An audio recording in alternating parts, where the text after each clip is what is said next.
Welcome after another delay for who knows why this time. Definitely not my fault. It is Josh's fault, but that's okay. I was here on time for once. Look, don't send the StreamYard link to me the day before. Like, I'm never gonna. The day before? When was I supposed to send it? A week ago? He needs it. Listen. I live day to day, my life. All right, you know. Your fault, Tyler. Your fault. I live hour to hour, so I feel somehow it's always my fault. You know, it's always my fault, isn't it? Everything it's is easy to blame you. You know, it's so easy to about blame me for everything. They should blame me for everything. That's always what I say. Is everything? You can find an angle where it kind of makes sense that it was your fault most times. So yeah. Well, you know, I appreciate everyone being here. I promise we will talk about football. If you're here, make sure to like the video, leave a comment, subscribe, and hit the notifications bell to be notified about additional content that I may or may not do. I did some this week. Some of it was popular. Others, not so popular. So, you know, mixed bag, but I do appreciate everyone who's commented and watched the videos. I know you guys don't control the YouTube algorithm. I know that the core audience is usually coming back. It's the ones who get it put in their feed is what decides whether the video does well.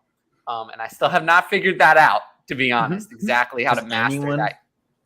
Has anyone? Yeah, I mean, honestly, Ryan, like some people have done a lot better than me. It really isn't my area of expertise, but I'm trying my best. You ain't no Mr. Beast. It's okay. None of us are. I don't know what that means.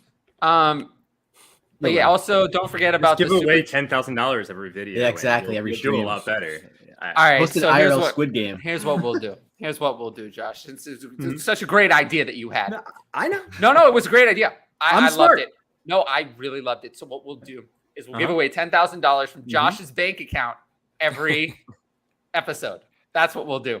That is going to be the way we get people into the stream. What's something like that no longer exists? You know, like, you know, I'm thinking like, what if Dave & Buster's just went under and we could give away Dave & Buster's cash or something? You know, I'm just trying to figure out a way to make this work. You know, I have a gift card that was thrown out of there. And then, you know, in addition to that, I have a couple of links I'm going to post. So this is the link to the Patreon. And then I also have this one where if you click on it, it automatically subscribes you to the YouTube channel. That's so easy. We love shortcuts. Yeah, don't we? Because it's tough hitting that subscribe button sometimes. So if you just it's so hard, right? It's that big red button. Sometimes my mouse stops working and I just can't hit it. I know, it's such an inconvenience. So what's the big story today? I guess is Frank Reich. Sure. I mean, is it the only story today? I mean, there's a lot of stories, isn't there? More or less. I mean, we did have football this weekend, which leads to, you know, news and stuff typically the following day. So you're absolutely correct. Yeah. Yeah. Casually scored 5 times. Casually. But I think that Justin Fields is cool. There was a lot. Yeah, Justin Fields mixing. But the big story today is everyone. I saw some people on Twitter. Some people, they will remain nameless, felt bad for Frank Reich for being dealt a bad hand of quarterbacks, like he had no control over that. Well, in the spirit of the fantasy football industry of 2022, I have receipts. I came prepared. I came prepared for this moment that I've been waiting for over a year, where Frank Reich finally gets what he deserves. Let's read. What did Frank Reich say about Phillip Rivers in 2020? He says he watched his play before signing him and didn't see any physical drop off. We're getting a Hall of Fame quarterback. He's going to help us win. I worked with him before, and I'm very excited to bring him in. I was responsible for this decision. That's what he says. Okay, one mistake we can forgive. What about 2022 or 2021? Carson Wentz.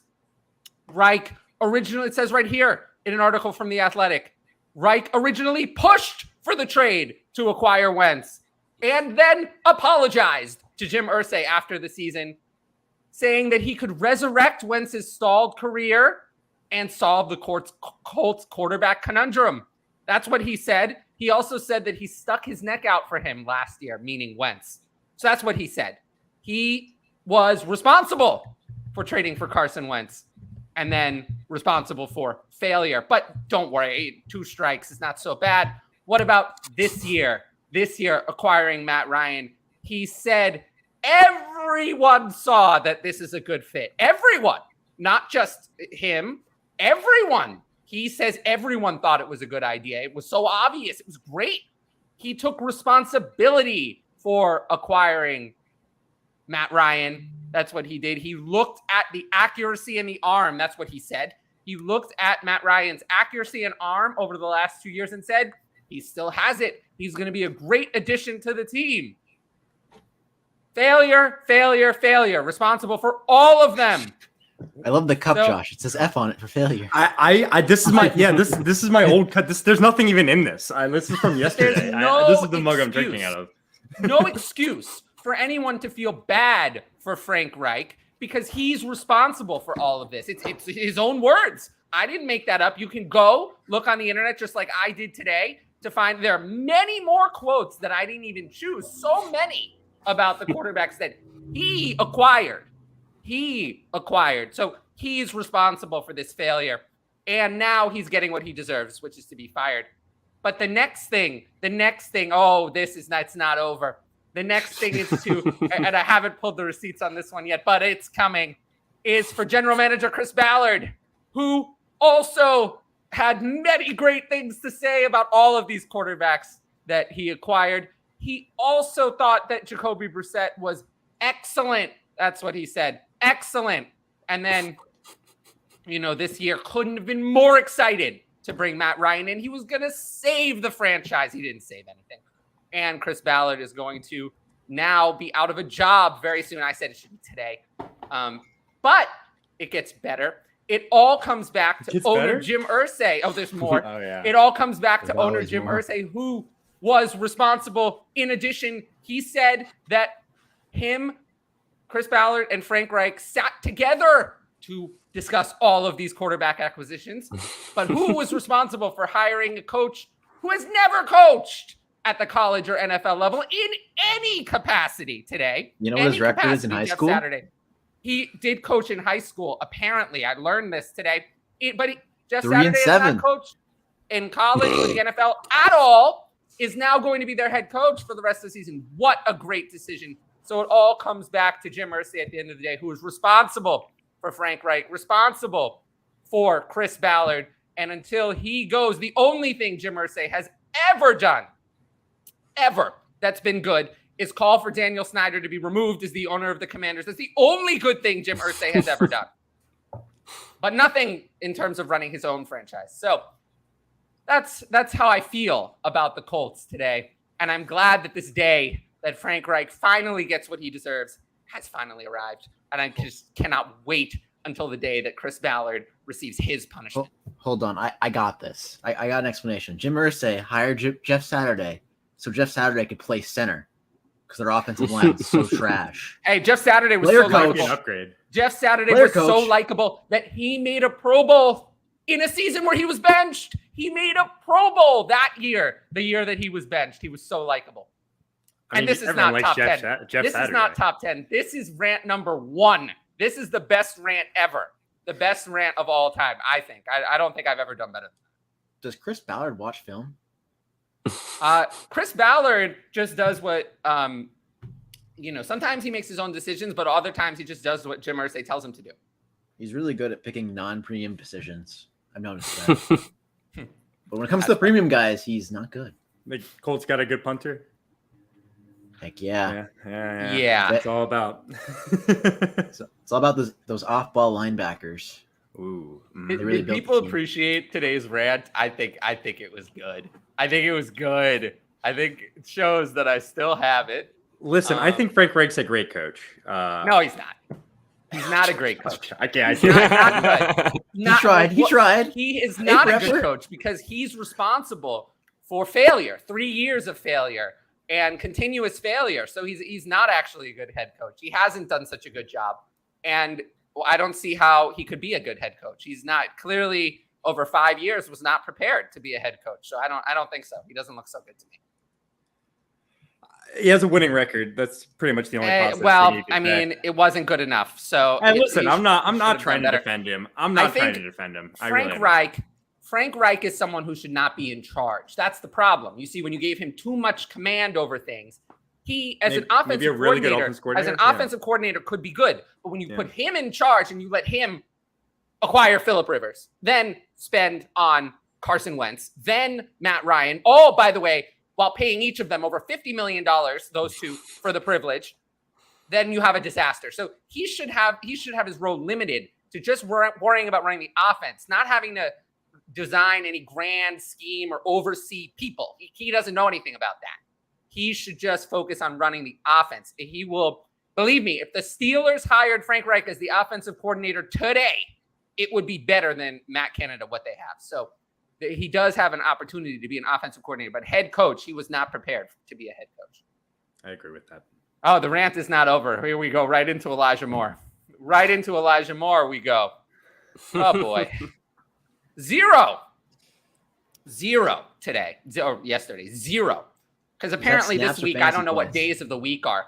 I thought that it would be good to say that I should start Isaiah Likely tomorrow on Saturday when it was actually on Monday.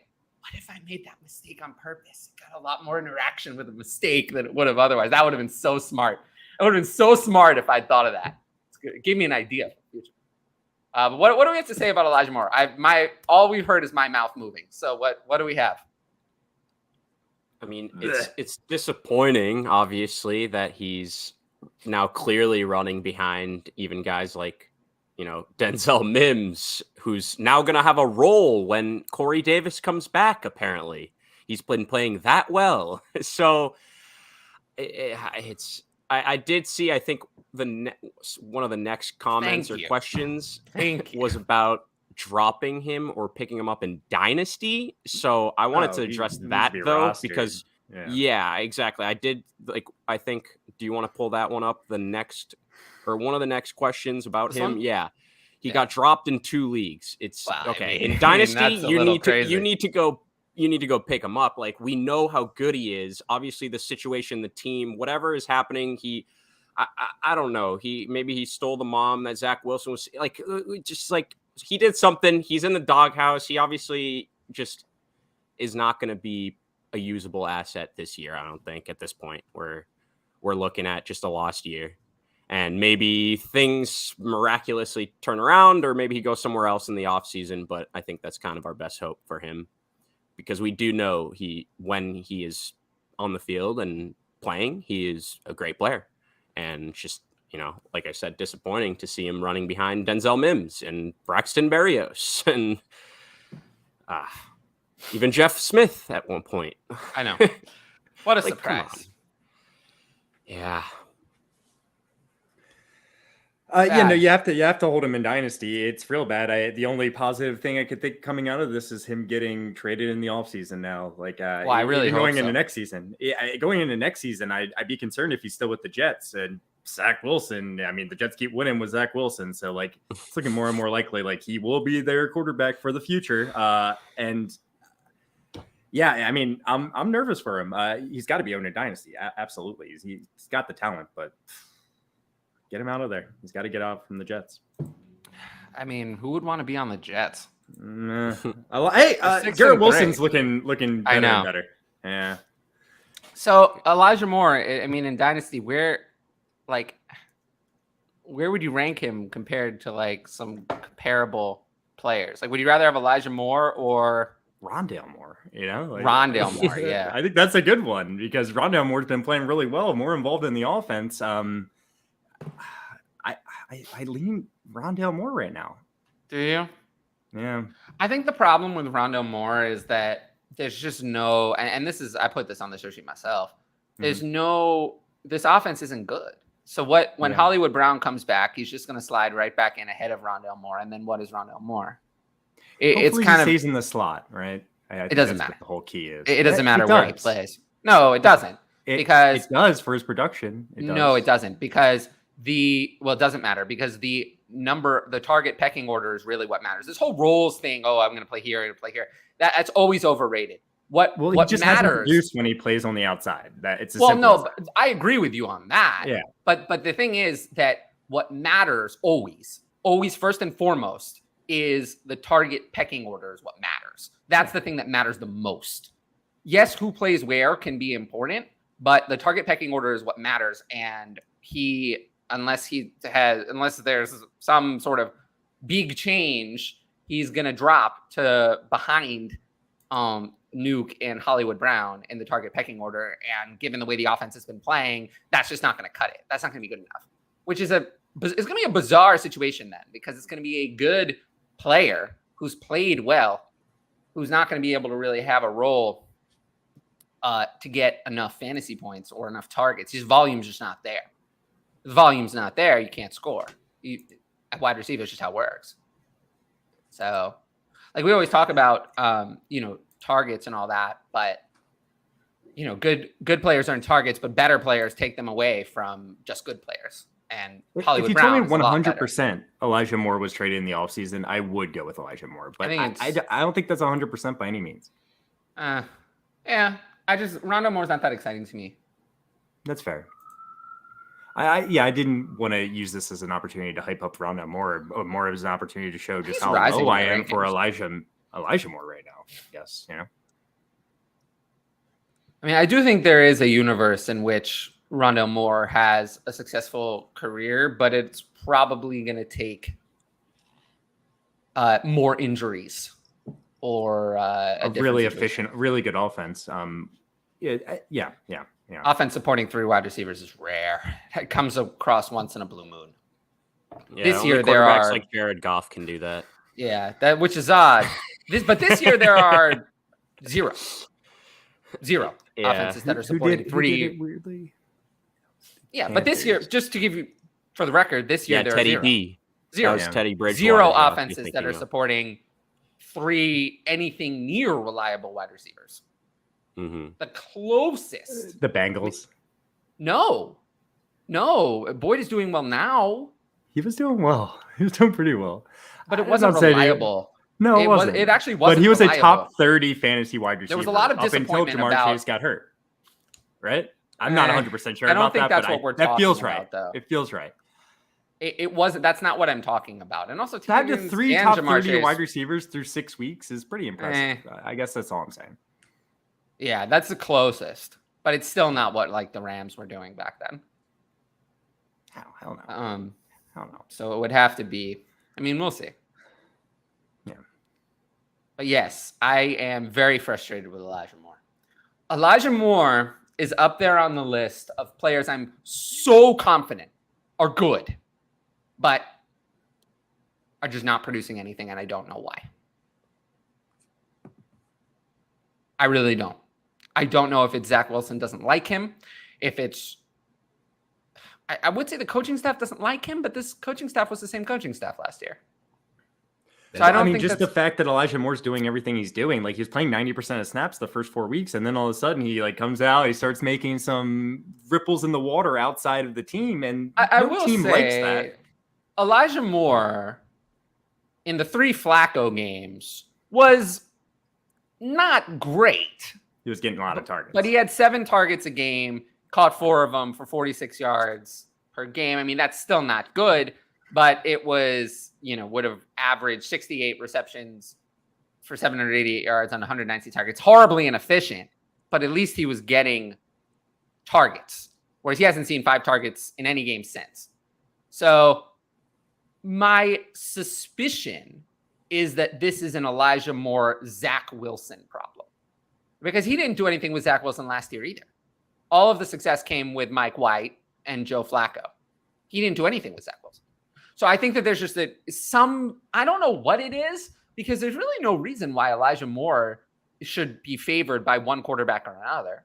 Is there?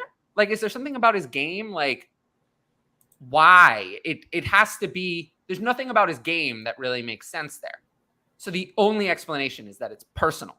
I don't want to say they don't like each other, but it's something about those people. specifically? I feel like there's one more explanation, and I don't know if maybe it's possible, but it's that Garrett Wilson is actually that much more preferred to him, honestly. But then why did Zach Wilson never look at Elijah Moore last year when Garrett Wilson was not there? It seems like, and then why was there so much more production in the Flacco games? Flacco was targeting Elijah Moore, even though it wasn't working, was targeting Elijah Moore consistently, where Zach Wilson doesn't look at Elijah Moore at all. Garrett Wilson played well even in the Flacco games. So that doesn't really hold water to me. I'm just thinking about this because I'm a Ravens fan. I've seen a lot of Joe Flacco, and Joe Flacco loves the slot. He loves tight ends. He loves just people over the middle, quick passes. The best games were with Mike White last year. It was actually that was the game. And I think Mike White's a very similar shorter pass kind of guy, where Zach Wilson holds the ball a little bit longer. Maybe it's just simple. Bigger. Zach Wilson is just bad. Well, maybe that's all it is. Maybe Zach Wilson is just bad. Yeah, that's. I wrote that on the show sheet where I really agree. I trash with your Zach Wilson take. on Twitter. But this is the thing. I agree with the part where you're like, everything we've seen so far, like he's shown basically no signs that he is a franchise great quarterback, aside from him winning all these games somehow, which is basically on the back of their defense and him just having to do minimal. Look, he's good at picking up older women. I can say that. Yeah. He's good at that. He's shown an ability. There's something to say about that, though. There shows a maturity there to be able to accomplish that task. That I don't know. Personal experience. I think it's related to winning games. I'm telling you, he's a winner. He's a winner. Have you won a lot of NFL games that I don't know about? Not NFL games, but okay, other ones. Yeah. So we'll your Catan championship or whatever. We'll give you a prize for it. Call of Duty. Call of Duty. Madden. We'll win a lot of Madden games. And I'm really good at picking up older chicks, so. Oh, God. Yeah. I'm clipping that. Yeah, do it. Real quick, getting back to what you're saying, though, everything he's shown us, not good. And if he does finally, if he starts to show us something, we're allowed to change our mind and be like, okay, he's finally showing us something.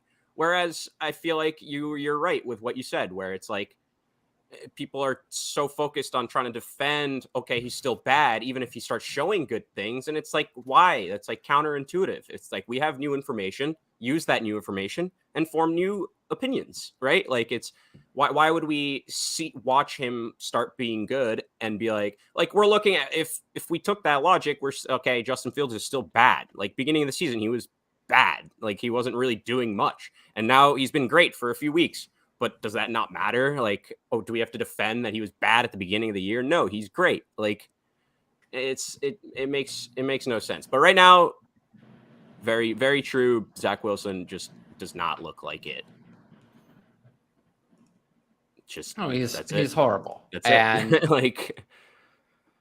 He has always been horrible. I don't know why everyone has ever thought, anyone's ever thought he's good. I mean, which game this year was he good in? Oh, I was about to raise my hand, but I was speaking more towards the college eval, so never mind. What college eval?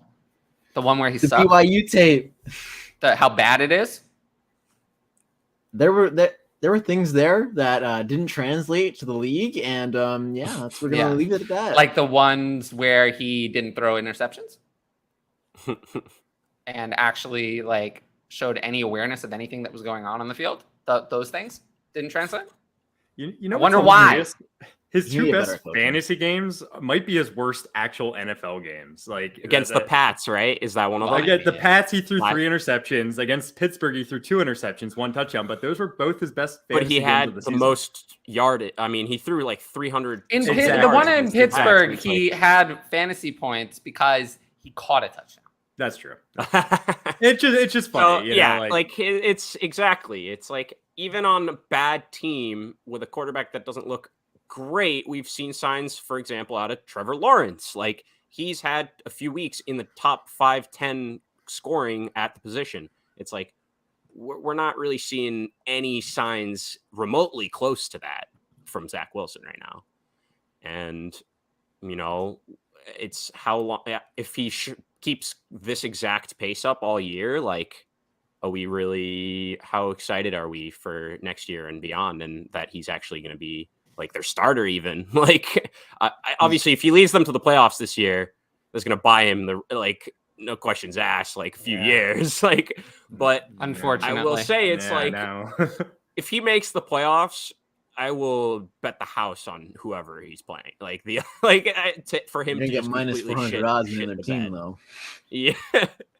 He's doing. Maybe I'll just bet like all the unders on Zach Wilson props. Like beat the Bills. I just don't think. But so like, the what did Jaguars he do? Right? Josh that's Allen. what I'm saying. No, Josh Allen was terrible too. Not terrible. And that's which is also funny because it's like very much a down game from his standards. Still casual 25 points in fantasy. I know. It's like yeah. He even said he's like, it's hard to win when your quarterback plays like shit. Right? Yeah. He's like, he still had I two love rushing that, by touchdowns. And in fantasy, you couldn't be happier at this outcome in a game they lost and was like just a grimy, I don't know. It just seemed like they couldn't get the ball moving besides like one drive, 2 drives in the beginning of the game. And like, I don't know. See, Zach Wilson's here for the long con. He's doing what he needs to do to keep the coin flip prediction alive. Have you seen that? I heard about that. I did hear about that. No. That's exactly what he's doing. He just wants to be Giselle's next boyfriend. That's all it is. I mean, we know that. We know that that's what he wants. I mean, she's about the right age for him. If that was true, he'd have the org bring in Antonio Brown and like help him out. I mean, he is literally young enough to be one of Tom Brady's children. So yeah. Who's excited for PJ Walker to start on Thursday? Are you excited? Oh, PJ Walker versus Marcus Mariota? It's gonna be great. Yeah. It's gonna be a killer game. Oh, we're gonna go wild for that game. I mean, Marcus Mariota's been playing fine. Like I'm not trying to crap on him. Has he? Again, he's playing better than Zach Wilson, right? Because he's using the legs. I think he's at least Zach Wilson's winning. Well, Marcus Mariota's winning too. I mean, not like Zach Wilson. Yeah. Yeah. I think Zach Wilson has a better team around him. I mean, offensive supporting cast, I definitely don't agree. Yeah, that's true. I mean, the team overall as a whole, like you're probably right. As like the Jets just being like having more pieces. The Jets have one of the best defenses in the league. Exactly. Like I think that's definitely until this past weekend was kind of flying under the radar that their defense is insanely good and at all levels of the field. It's not just with Breece Hall. The Jets Breece Hall, the Jets had a better offense. Of course, but like to go into Buffalo and Michael Carter and James Robinson both contributed and played well. Like obviously they're no Breece Hall, but like they went in there and they won. They both played pretty well, and so I think you got to be just you got to look at that and think it's promising for some of the next few games. We'll see how. There was also another report that said the Panthers are starting Baker Mayfield. So yeah, I've seen both. Yeah, so I didn't see that PJ report yet. Sleeper I saw the PJ report. Yeah. Sleeper said that they're starting. Where do you know where you heard the Baker? I don't know. I didn't see that one. Not as rumors. Okay. Well, they're always wrong. So interesting. Didn't Sam Darnold come off the IR too? Yeah, he did. He's officially designated to return, or no, he's been activated, formally activated. They opened his 21-day window. The deadline was Wednesday. If they didn't activate him by Wednesday, he was out for the year. Quarterback by committee. I mean, how many games before he sees some action? I think Sam Darnold gets in there this week. That's what I'm thinking at this point. It's like PJ Walker had, I think, 6 yards at halftime before he got tried to come back on me when I said that the offense just needed PJ Walker to become alive. And I was like, well, it looks so good with Baker Mayfield this week. It was so great in the part that Baker played. It was so great when they were losing by like 40 points. Yeah, I mean, obviously he's playing against second stringers, but at least he like, this is the thing. I thought this was really funny. DJ Moore at halftime, he had, I think, no counting stats whatsoever. And then they go, okay, we're benching PJ, we're putting in Baker. I think Baker came in and he's like, I know exactly what I have to do to try to like continue starting. And he immediately threw the ball to DJ Moore like 4 times. And I thought that was just like, it's smart on his part. It's like, if you're losing by that much and you're not even like targeting your one good player on offense, it's like you're out of there soon. And Baker went in there and it didn't work. I think they linked up for 2 catches for like 30 yards or something as a whole. But look, he knew what he needs to do to potentially get the start this week. You know, he just goes in 5 straight targets to DJ. For me, it's kind of like there's kind of a drop off at wide receiver after the top. And like DJ Moore is kind of inconsistent. I mean, who would you? I don't know even how to. DJ Moore is like hard to rank too. Like, I don't even know. I feel like I still have him ranked pretty high, but like, how high can I really rank him? So different players, but like, I kind of feel like I have the same thought and like problem with Terry too, because it's like these quarterback changes that are to worse quarterbacks for sure, probably, but that favors this one target for some reason, and has, since they've gone in, showed that they can give them a good fantasy game or two. And it's like, it's like, how much am I going to really trust these guys with PJ Walker playing and like with, Heineke playing? And it's just like, Terry's been a lot better than DJ Moore this year. That's fair. But I mean, the way DJ Moore obviously played last week, everyone thought, okay, PJ was the answer. It's like, and he was back into that kind of same category. And I often use, you always have to consider, I don't know, really, we haven't talked about this in a while. I'd say I'm on the side of dynasty managers who value age the most. I'd say I'm one of the highest on that list of valuing age the most, more than others. I often do the comparison, though, for players like this, where I'll say something along the lines of, because this comes up a lot with running backs, because it matters more, but with wide receivers, if DJ Moore and Terry McLaurin were the same age, I would have Terry McLaurin higher. But they're not, so I have DJ Moore higher. And it's like over 2 year difference or something like that, right? It's DJ Moore, I believe, is April 97, and Terry McLaurin is September 95. DJ Moore has played or like put up 6 straight seasons of 1,100 yards and is somehow like 23 still. Like, I don't understand. 25. He's like, yeah, but like isn't this now his 6th year or something? He's just really young coming in. This is his 5th year. 5th year. I mean. But Bryce Young is coming to right the ship. Is he not? DJ Moore is going to get saved this offseason. Terry McLaurin's not. Yeah.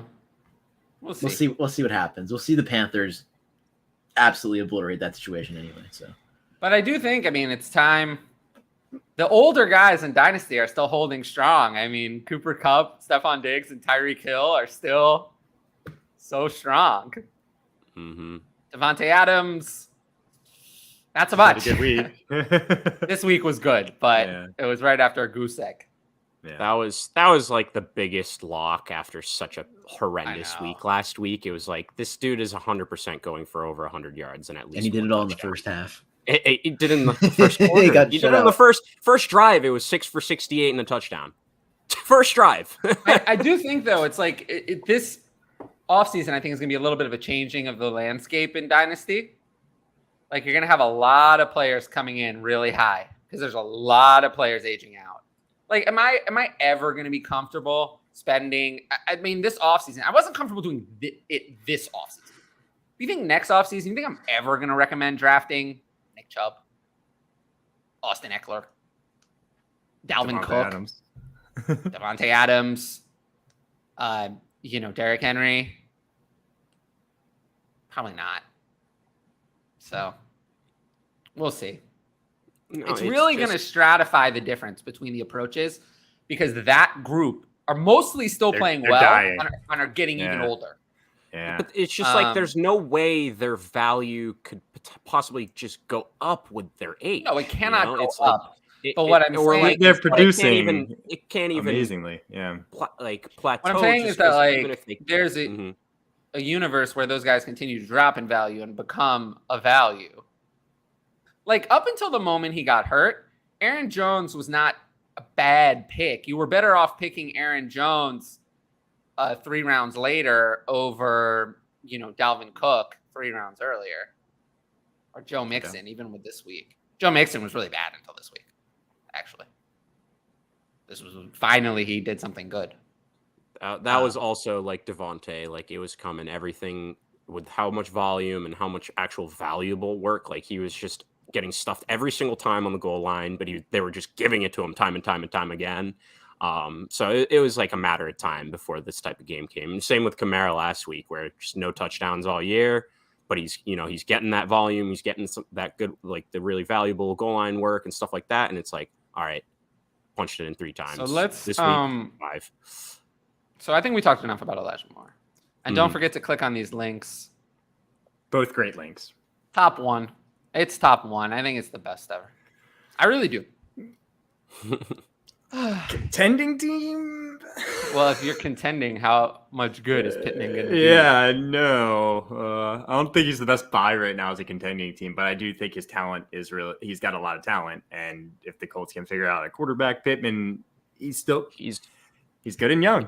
Yeah, I think he's definitely just a buy low just in general, because I do like his values dipped dramatically since even 3 weeks ago. So I mean, even I don't know why as a contending team you'd want to look at him specifically, because I don't know how much he's going to help you this year, honestly. But who knows? Maybe Jeff Saturday is the answer. So if you had Michael Pittman, didn't have Michael Pittman. If you're trying to acquire Michael Pittman, what would you consider paying? I guess I feel like you can pretty much go low, like pretty low at this point, right? Would you rather have Michael Pittman or Drake London? Drake London, I think. Drake London got embarrassed. Yeah. By the way, if you remember. So both of their situations are horrible. I think it comes down to the age, right? Pittman's proved a little bit more in the NFL so far, so he's got that on it. It's close. I'll probably lean Drake London. Drake London is starting to scare me a little bit, because really Drake London, now we have 6 weeks of nothing at all. Yeah. 6 weeks of nothing. Nothing. And I get it. They're not passing, but at some point you have to have some concerns that he's not. Maybe if you pace his current numbers over a whole year, you're not going to be happy with that for someone who was picked 8th overall. That rookie year would be considered a failure, not a success. I mean, if he finished his year with what he's pacing now, 62 receptions for 697 yards and 4 touchdowns, in today's NFL, that's a failure. I imagine. I think a lot of people will be higher, though. I think a lot of people realize it, though. They're like Falcons. Sure, but Michael Pittman's done it before. Yeah. You're right. Yeah. And it's not as much of a lock as, wide receivers are. You get a Jamar Chase every once in a while, who I feel was a lock. But how many other receivers would you have said that about in the last few years? I mean, he's really the only one. I'd say you'd have to go back to, how far do you have to go back to find another lock? Someone who was a guarantee, no flaws. Oh, so it's a long time. Julio AJ Green class? I don't know if you have to go back that far, but I'm going back that far. I don't know if you have to go back that far. I mean, there weren't any in 2018, 2017, 2019. What's the question again? How far back do you have to go to find a wide receiver who was like a stone cold lock? You're so sure. Watkins. Oh, you know what? There's actually one who was pretty close, and he didn't really deliver on what people expected. But Amari Cooper was pretty close to being a stone cold lock. He was drafted 4th overall, came out of Alabama. No one questioned him. Everyone thought he would be Jamar Chase? Yeah, no, but before saying that. Besides. Oh, okay, gotcha. Sorry, Since Jamar Chase, I think he was the most recent. Before that, I think you have to go back to Amari Cooper to find someone who was that kind of a lock, that good. Someone who there was no doubt. Because everyone else, a lot of people would have like, thrown CeeDee Lamb in there a little bit. CeeDee Lamb wasn't picked in the top 10. CeeDee Lamb fell all the way to 18th in the draft. If he was a lock, he wouldn't have fallen to 18th. You don't fall to 18th if you're a lock. If you're a lock, you go in the top 5. It was a loaded 2020 class. Doesn't matter. If you're a lock, you should go higher. Matters a little bit. Doesn't matter. It does not matter. Yes, if you're that good, he wasn't even the first wide receiver taken, let alone, a lock. I mean, Jerry Jeudy went ahead of him. I know. He should have. And that was a mistake. Yeah. But if he was such a lock, he would have been first. And Jerry Judy's been a bust. What about Corey Davis? Corey Davis wasn't an early declare and came from a small school, so I don't think I would have put him in that category. I know. Still went top 5 though. Yeah, but that was a mistake. Mike Williams was a top 10 pick too, right? That year. Yeah, so but was John Ross, similarly, same class. He was also older. He just had injury issues too, Mike Williams. Injuries. That people, No, Sammy Watkins is it's funny. There was a run of receivers in that era, and then there wasn't another like high-profile prospect until Jamar Chase. It was weird. Yeah. I think now teams are going to picking wide receivers early, but they might have I don't know if they overcorrected. I mean, the wide receivers that were picked early this year were good. I mean, Garrett Wilson was picked 10th overall. I don't think anyone's complaining about that. Chris Olave was picked 12th or 11th, and I don't think anyone's complaining about that. So, they were fine. Jahan Dotson was great until he got injured. Yeah. Treylon Burks is one where you're like, Treylon Burks, yeah. But again, injuries, right? So like are kind of Jahan Dotson. I think even if Jahan Dotson is everything that was expected, 16th was ridiculous. Even if he's the best his ability dictates, he wouldn't have been worth that pick. His ceiling. I really like Jahan Dotson going into the NFL draft. I didn't dislike him, but he's a limited player. He was a senior. He's a limited player. He's a limited player who has. He's not very tall. I like him. He doesn't run very fast. I feel like if you're spending a first-round pick on a wide receiver, they should be someone who has the potential to be a difference maker, as more than just an ancillary weapon, and that's all he is. He's not ever going to be an alpha. So I don't know if I think there's a non-zero chance that is possible. Don't see it. It's not in the profile. Because he's just smaller. Not just that. He's Antonio Brown size. Yeah, I always say people are gonna die trying to chase the next Josh Allen. They're gonna die trying to chase the next Tyreek Hill, and I will say there is not going to be another Antonio Brown. Okay. There isn't another Antonio Brown. Most of the time, it's what you expect. It's the stereotypical DeAndre Hopkins. I mean, yeah, still most of the alphas. Yeah, DeAndre Hopkins isn't that big. He's surprisingly DeAndre Hopkins is not small. Yeah. He weighs a lot less and is shorter than I. Sure, but he wins that way. He might be shorter, but he wins in that way. I mean, he's not short. He's 6'1", I think. I don't know. That's shorter that's shorter for the type of wide receiver we're talking about. For a receiver that plays the way DeAndre Hopkins plays, yes, he is short.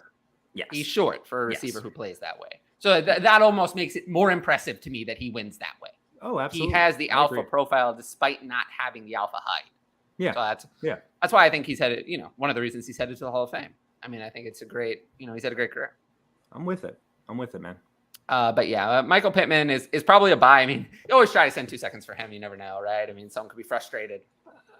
2 seconds. Right. But people are frustrated, that we say it's Dynasty, but people play Dynasty like it's this week. Like people play Dynasty. I always say people play Dynasty like it's redraft, but people play Dynasty like it's DFS. Like what happened this week? Oh, no, that's what's going to happen forever. Last week, you could easily get a 2023 first for DJ Moore. Now, can you even get a 2023 second for DJ Moore? Like, I know it's crazy, but that's really how it works. I think that's like a big, reason to make sure you're active and selling and buying in these windows when everyone always says it, but I don't think many people actually follow through, and I think I'm pretty guilty of that too, but huge games or disappointing games, actually really trying to take advantage of that and seeing if I can get someone at a round later than they possibly ever could have gone for, like stuff like that, like you just said, I think it's important to note. Also, Josh Allen is supposedly going to be limited this week. Play him anyway. Play him anyway. Playing against the Vikings. The Vikings defense is his elbow. The Vikings defense is nothing special, and they score a good number of points. You think he's going to be your quarterback 1 this week? I'm just wondering if you're dropping him at all because is he going to be quarterback 1? I'd need to have an alternative at 1. Yeah. Like, there's probably no situation where you're starting anyone over Josh Allen, but let's just say, what if you had Justin Fields? Hurts against the Commanders. Yeah, at home. It's probably rare to have Hurts and Josh Allen. Oh, no. In Superflex, you easily could. In Superflex Dynasty, you easily could. But then you need a third quarterback. You'd be starting Hurts over Josh Allen. Yeah, so you won't. I mean, obviously in Superflex, you're never going to bench Josh Allen, but I don't know. I mean, I'll probably still rank him at 1. It's hard not to rank him at 1. Patrick Mahomes has a decent case this week. I mean, he's playing the Jaguars at home. Yeah, and he looks so good. He does. Even when his running backs, have you guys seen like the stats on the running game last night? I thought it was really funny. It's like Pacheco, how bad it is. Pacheco 5 for 5. It's Clyde bad. 4 for 5. Jerick McKinnon 2 for 3. Mahomes 6 for 63 and a rushing touchdown. Okay, like so this guy turned into up freaking Lamar Jackson in the fourth quarter. That brings up a good point. A good point that you mentioned. So we're now at the point in Dynasty where you need to start running back specifically, not wide receiver. It doesn't work this way, but running back specifically. You need to start looking at beyond what the running back split is this year and toward what the team's plan at running back is for next year.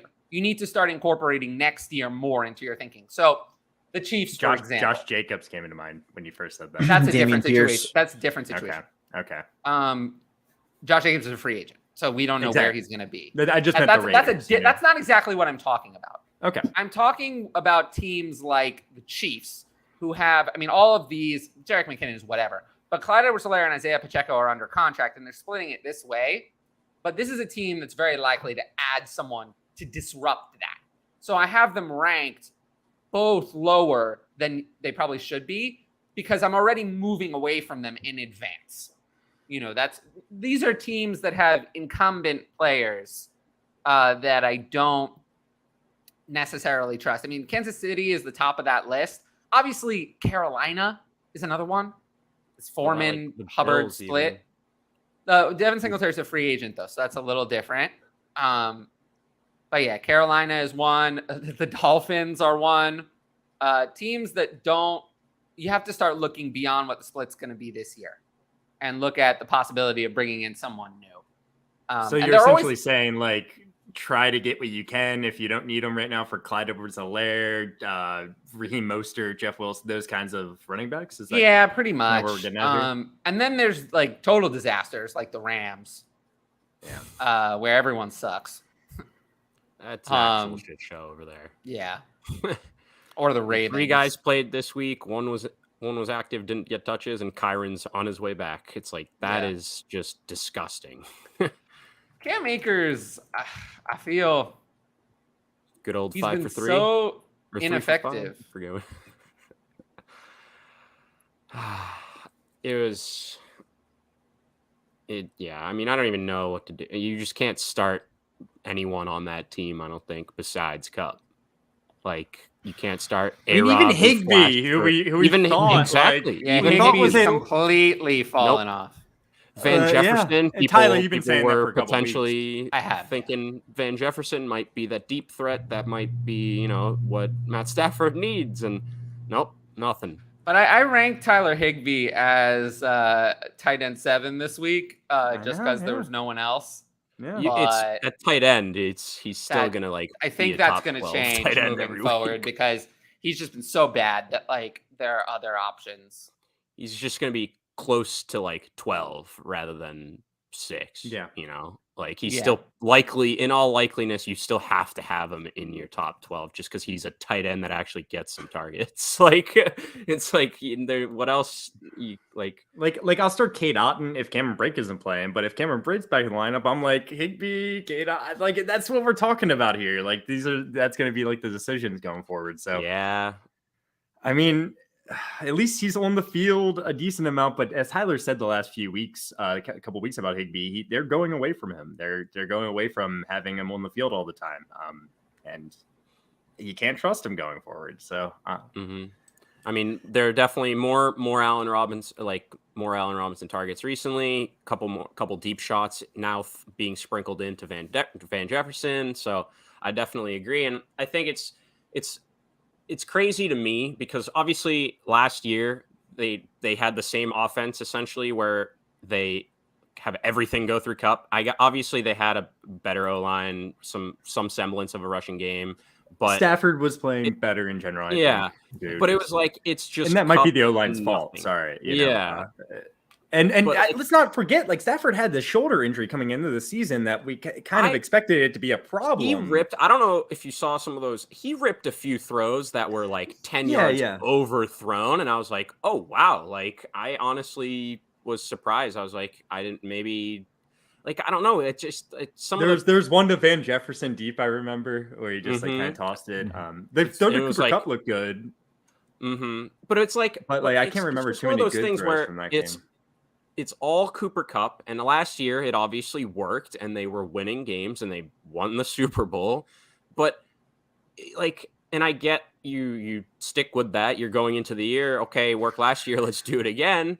But like now it's okay. We've had 8-9 weeks of this, and he's still getting his numbers. He's still playing well. Obviously, in fantasy, he's still our guy, but it's not working. Like I feel like I don't know what, but like something has to change, right? Like it's just like it's clearly not working. Just feeding Cooper Cup 20 times a game, like he's going to go for 10 and 100 and a touchdown every game, sure, but what does that matter if you just lose 31-14 every game and he just scores 2 touchdowns and you get 100 yards out of him? Like it's just like, and I think this defense too is just like it's nowhere near what I think people still regard them as. Like I think we still look at some of these pieces and we're like, oh, like, you know, Aaron Donald, Jalen Ramsey, like Rams defense, very formidable, but I feel like they really haven't been that great. So I don't know. This team doesn't look... my fantasy team. Cooper Cup does that. But I mean, that's the thing. He's still going to be the wide receiver one. Like if they're just going to give him 15 targets a game and have him be the only offense that they basically get all game, every game, then, but it's just like something's got to budge here, right? Like they want to try to win games, do they not? Like, it's funny because it's usually the opposite, where it's like there's the one player that it feels like they should be giving the ball to, and they would be maybe doing better. Like lots of different examples of that, you know, different teams. But this one, it's like I don't know who should really be getting more involved to help this team or anything like that. It's like, could OBJ be the answer? I think it stems from the running game a little bit, which again is the offensive line. You know, their running game is horrendous this year. It's very bad. And if you can't run the ball, the defense knows what to defend a little bit better, right? So it's really, I think it all stems from the offensive line, which you've already mentioned. They just can't keep Matthew Stafford upright, and then their running game can't get pushed up front. So you're gonna have trouble on offense when that's the case, right? Definitely have trouble on offense. But we're gonna move on here to a trade question. Okay. Lance Armstrong says 10-team Superflex start 10 inbox trade. Give Breece Hall and Michael Pittman, and you receive Saquon Barkley and DeAndre Hopkins. So it's a start 10 league, so it's not positions, I guess. It's just like 10 flex. Take Breece Hall. Yeah. No, don't do that. I would rather have Breece Hall over Barkley and Pittman over Hopkins. Obviously, Barkley and Hopkins are going to be immensely better this year, though. I mean, is he contender? I would still want more as a contender, though. I think. I would try to get I feel like you got to try to squeeze some pick or something. Like if you're visibly going for it this year, but you're trading away someone like Breece Hall, and just like we were saying earlier, it's like age has to play a huge part. Like even if this is for winning the championship this year, is it worth giving up potentially the RB1 for 5 or like a top 3 RB for like 5 years? Like, is that worth 1 year maybe to some? But I don't know. So yeah, I agree. I mean, keep Breece unless you're like you think this move, like no, but you still need more. But yeah, it's tough. Like if this puts you over the top, maybe. No, but I still think you still need more. Like, I get if you're entertaining it because you feel like giving you Barkley and Hopkins on your team right now will basically secure you the championship. If that's your thought, like, you still need to get something else, like, because it's just the potential on that you're giving away is massive. Yeah. You know, very interesting you say this. I really don't think that whoever they have as interim head coach has to worry about doing well. I don't think that's really a concern. Is this an Urban Meyer thing? Well, I mean, Urban Meyer had more experience than Jeff Saturday. I mean, this is what I was like. If they're going to bring in an ex-star player for the team with virtually no coaching experience, why not bring in Peyton Manning? Why not? Well, I mean, see, yes, that was my first thought, but like Peyton's probably making way more right now than he would just coaching. Peyton probably that's a tough want sell. To exactly right now. Yeah. Like maybe he does. I don't know Peyton Manning personally. Give Andy Luck a call, huh? Give like Adam Vinatieri a call. Like Andrew Luck would be weird. That would be a weird situation. He's a smart guy, though. I know, but he doesn't love football. I think that was part of the problem. I'm not saying he doesn't. Yeah, I think that was part of the problem. Bring in Reggie Wayne. Like, I don't care. Just someone. Like, I don't. It is crazy. I mean, we've already spent. Jeff Saturday's cool. I like Jeff Saturday. You know, I enjoy watching him on the TV. He's a cool dude. But he's like, exactly. He's an ESPN analyst. What's wrong? What do you got wrong with Jeff Saturday? What's wrong with Jeff Saturday? I just don't like him. I don't think he's very entertaining. He seems like a nice dude. He seems like a cool dude. It's just like unprecedented amount of lack of experience. It's just like usually there's some, at least some experience at the college or NFL level as not like coaching or anything, like just some staff, right? And it's just like, it's crazy to me, especially because some of the guys obviously they talked about didn't want to promote an internal to head coach, but they had some qualified guys like that have actually had coaching jobs before on their staff, and to be like, nah, it's wild. But I'm not that surprised, I guess, by just franchise in general. So yeah, I mean, don't worry, Jeff Saturday does have some experience with something. You want to know what he has experience in? What's coming? He is experienced. He's experienced in a business. Well, he did lose. He's experienced in some business. He was responsible. He was on the NFLPA executive committee, who negotiated the 2011 collective bargaining agreement, where, if we don't remember, the players, as they always do, because they don't have competent leadership, got destroyed in that negotiation. Had to take a terrible deal. And that's why he got signed by a owner that's like, thank you for back 2011, buddy. So that's why he was signed. But yeah, he has a lot of incompetence in his past. So he is not competent. We'll see how good of a job he does. It's a real step up from coaching high school to coaching in the NFL. I think I could coach in high school. I think I would do a great job. I know, yeah, definitely. I actually think I'm going to polish up my resume. I actually think they should hire me. I really do. I think that might as well, right? Might as well. I mean, I have a similar experience. Only 3 less wins. You have as much NFL and college head coaching experience as Jeff. As Jeff does. Yeah, I really do. He's gaining a minute on you every minute. So I know. They should have hired me instead. Did you guys see the tweet he sent last week? Yes. You sent a tweet last week. Raiders are looking vulnerable, and they just happen to be the team they're playing this week. Colts' next opponent. How exciting! Looking Pretty real hilarious. vulnerable. Raiders are going to kick their ass. So does Matt Ryan Right. still have zero chance to play again this year? I think it's I don't more think likely it's Nick zero Foles now. plays. I'm just agree. saying. I'm just gonna throw that out there. Matt Ryan. No, I looked into it. So if Matt Ryan gets hurt, they'll owe him an additional $18 million. Oh, really? So he's not. That's not information I had. Yeah, well, now you do. Yeah, You learn something new. Thank you, Tyler. On I the show every day. Also, bring it back to that Raiders game. Like this, how bad of a look would it be if Josh McDaniel, like the Raiders, they couldn't do it.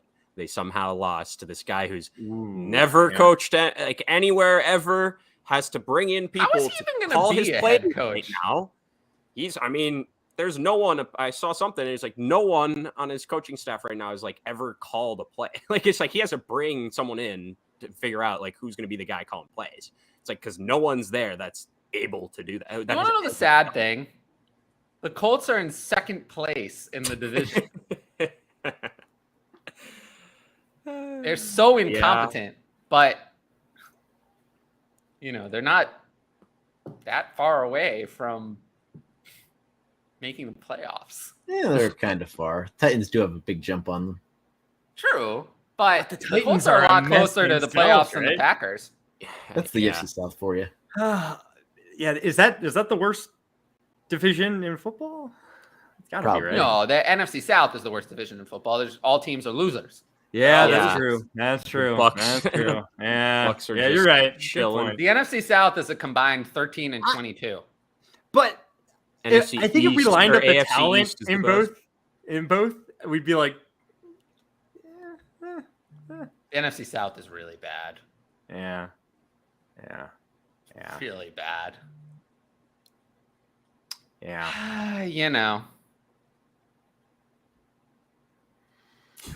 For some reason, I was about to say enjoy it while you can, as if I was going somewhere. But I don't think I'm going anywhere. You never know. I mean, as I always say, the future is a beautiful mystery. We don't even know if I'm going to be alive on Sunday.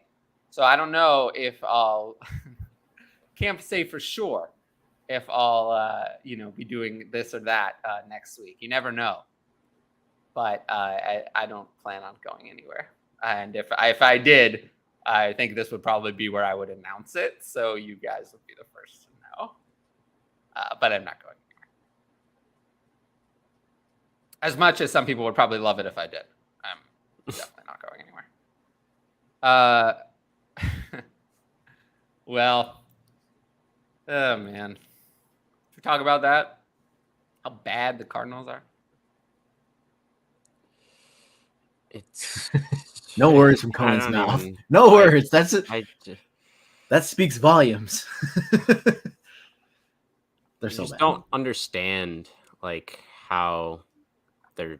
I do. It's likely stems to Cliff, but it's just like I can't help just being disgusted, just like watching. Like I don't like. Robbie Anderson got out there and he was now the for sure third receiver, and he was the worst I've ever seen him or anyone play ever. I was like, this dude can't catch a ball. Like, how is he on the field? Like, and it's like, and then you see every time they brought in Greg Dortch and he was like making plays, and I was like, why? Like, what is going on? Like, you already had a much better player. Like, and it's. Yeah, I don't know. Is Frank here? Frank N, not Frank Wright. Is he a Seahawks fan or something? Or is he being serious? I can't tell. It's like, please, Frank Wright, please go salvage Kyler as a 49ers fan. So I don't know. Is Kyler even the problem? He looks weird. Like it kind of goes back to last season when I watch it. It just like he just like always looks so like. Oh man. What was this tense sideline exchange between Kyler Murray and DeAndre Hopkins? I saw that. I feel like he seems to have one every week now. some type of sideline exchange that he gets caught and that everyone freaks out a little bit about. But I mean, there's I a don't body think language thing happening with Kyler. There really is, though. Like he's not happy or something. He's just not happy. it's something. I mean, I think he definitely got a lot of slack last year for it, but it's like he just doesn't seem like a really good or natural at all leader at all. Like, you know, and it's from a quarterback, from a young franchise quarterback. Better this year. Mm-hmm. But I mean, he's playing well for fantasy. Like, not really. He's like quarterback 6, right, or something like that. I still think it's. I'm guessing. What's going on, guys? Quarterback 6 is probably above where he was getting drafted Ryan, going into the season, or right there with it, right? Ryan, you're muted in the spotlight. I expect better from you. You hate to see it. I know. Stupid garage doors. Fuck the garage doors. Eh? Oh, it was What's opening up? and you muted yourself. I get it.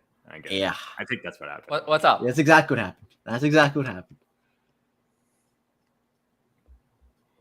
Hodge, say something. Oh, sorry, I didn't know you were talking to me. I didn't hear you talking to me. Yes. Well, What's up, bud? yeah.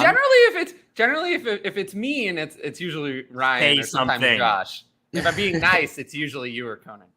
Yeah. I'm doing good. Excited to be here and talk some fantasy football. Just for the record, I love all of my co-hosts equally. I promise. I swear. I don't play favorites.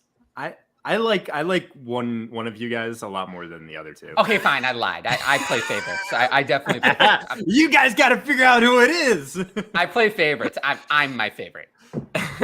we knew that, Tyler. We all know that. Yeah, it's not a secret. Not a secret.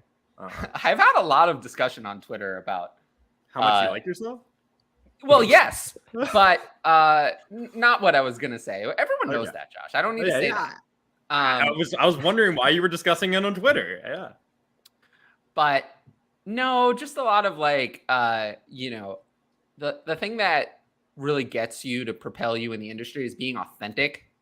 Like, you have to be who you are and don't be someone you're not. If I pretended to be the nicest person in the world and like, super caring, and I mean, I am caring, but like super like, nice and like caring about everyone's feelings all the time and like wanting to please everyone, that nobody would watch me again because that's not me. Like, I'd be being someone else just for the sake of getting ahead. And that won't work. People will see through that. You can't have an act forever. There's like 3 people who've made that work in the industry, and usually the act is actually being meaner than they really are. In my case, it would be being nicer. But that's the thing. I think your natural personality is what thrives on Twitter anyway. So it's a good combination of things, A lot of my friends who watch the show will tell you that I'm nicer on the show than I am in real life. In real life, I can be even meaner. Such an asshole. So if anything, I am toning it down. I'm gonna try to. I'm gonna bring it out of you.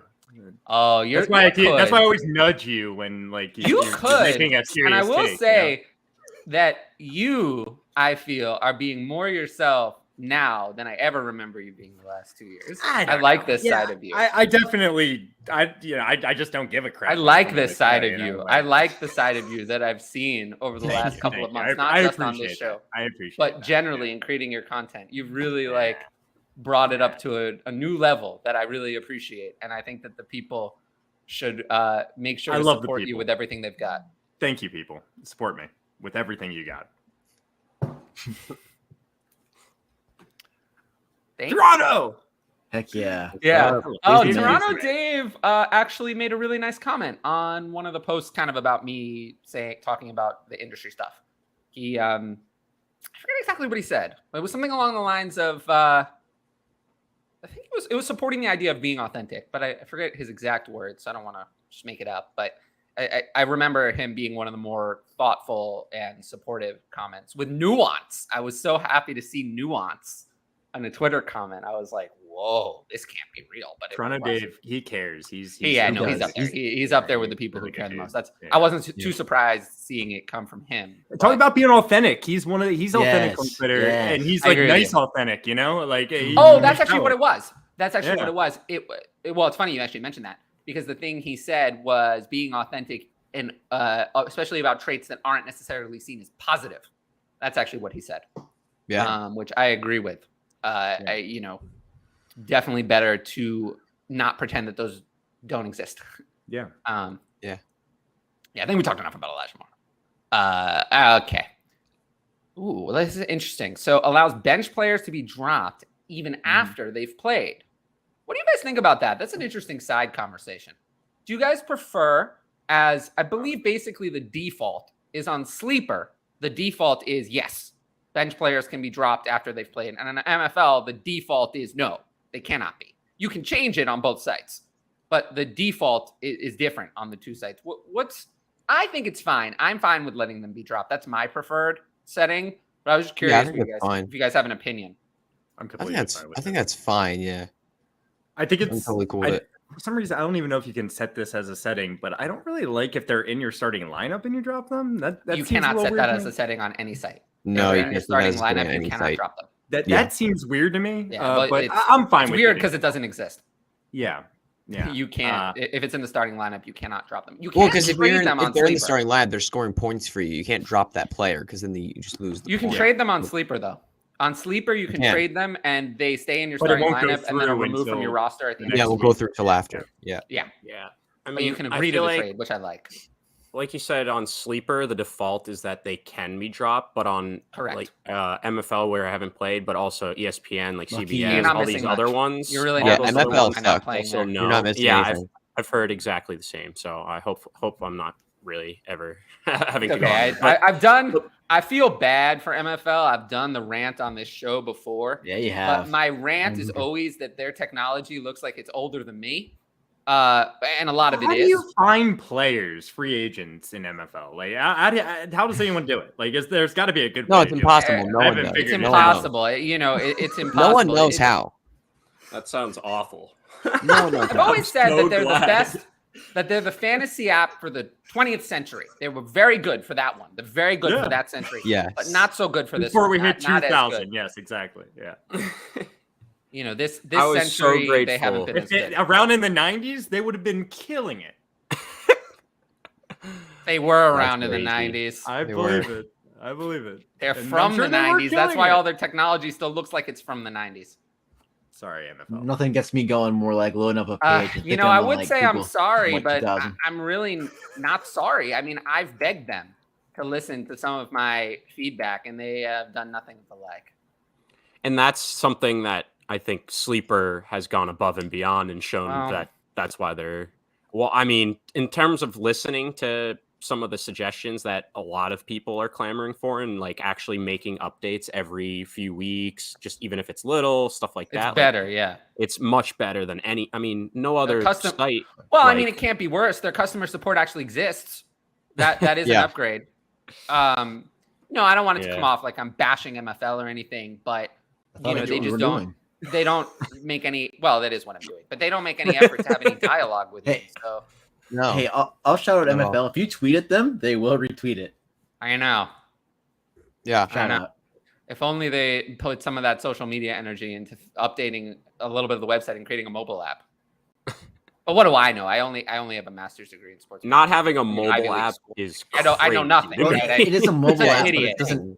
It's absolutely. It's crazy. Not. It doesn't work. All right. Well, so then why even? It's not like some of the executives of these companies came to talk to my class or anything. And talked about some of their business plans. Believe me, MFL was nowhere to be found. I can tell you. Real fast. Get back to the second point here. Yeah, I agree. We never answered the question. OBJ, yeah, for sure. That's the third part. But the second part, free agents should be able to be claimed on Sunday and Monday. By the way, third part, sure, It promotes activity. If Derrick Henry gets hurt, Hilliard's gonna be good. You missed my best rant ever. Oh, Frank Reich. You did. Wait, I think it was like 7 or 8 minutes uninterrupted.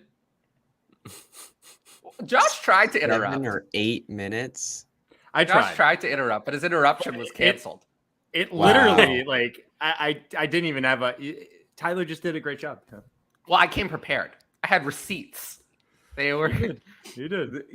Real receipts, not just silly tweets that are pulled. Frank Wright has a winning record. We have the next one we need to very, very much discuss. very important question. The next one.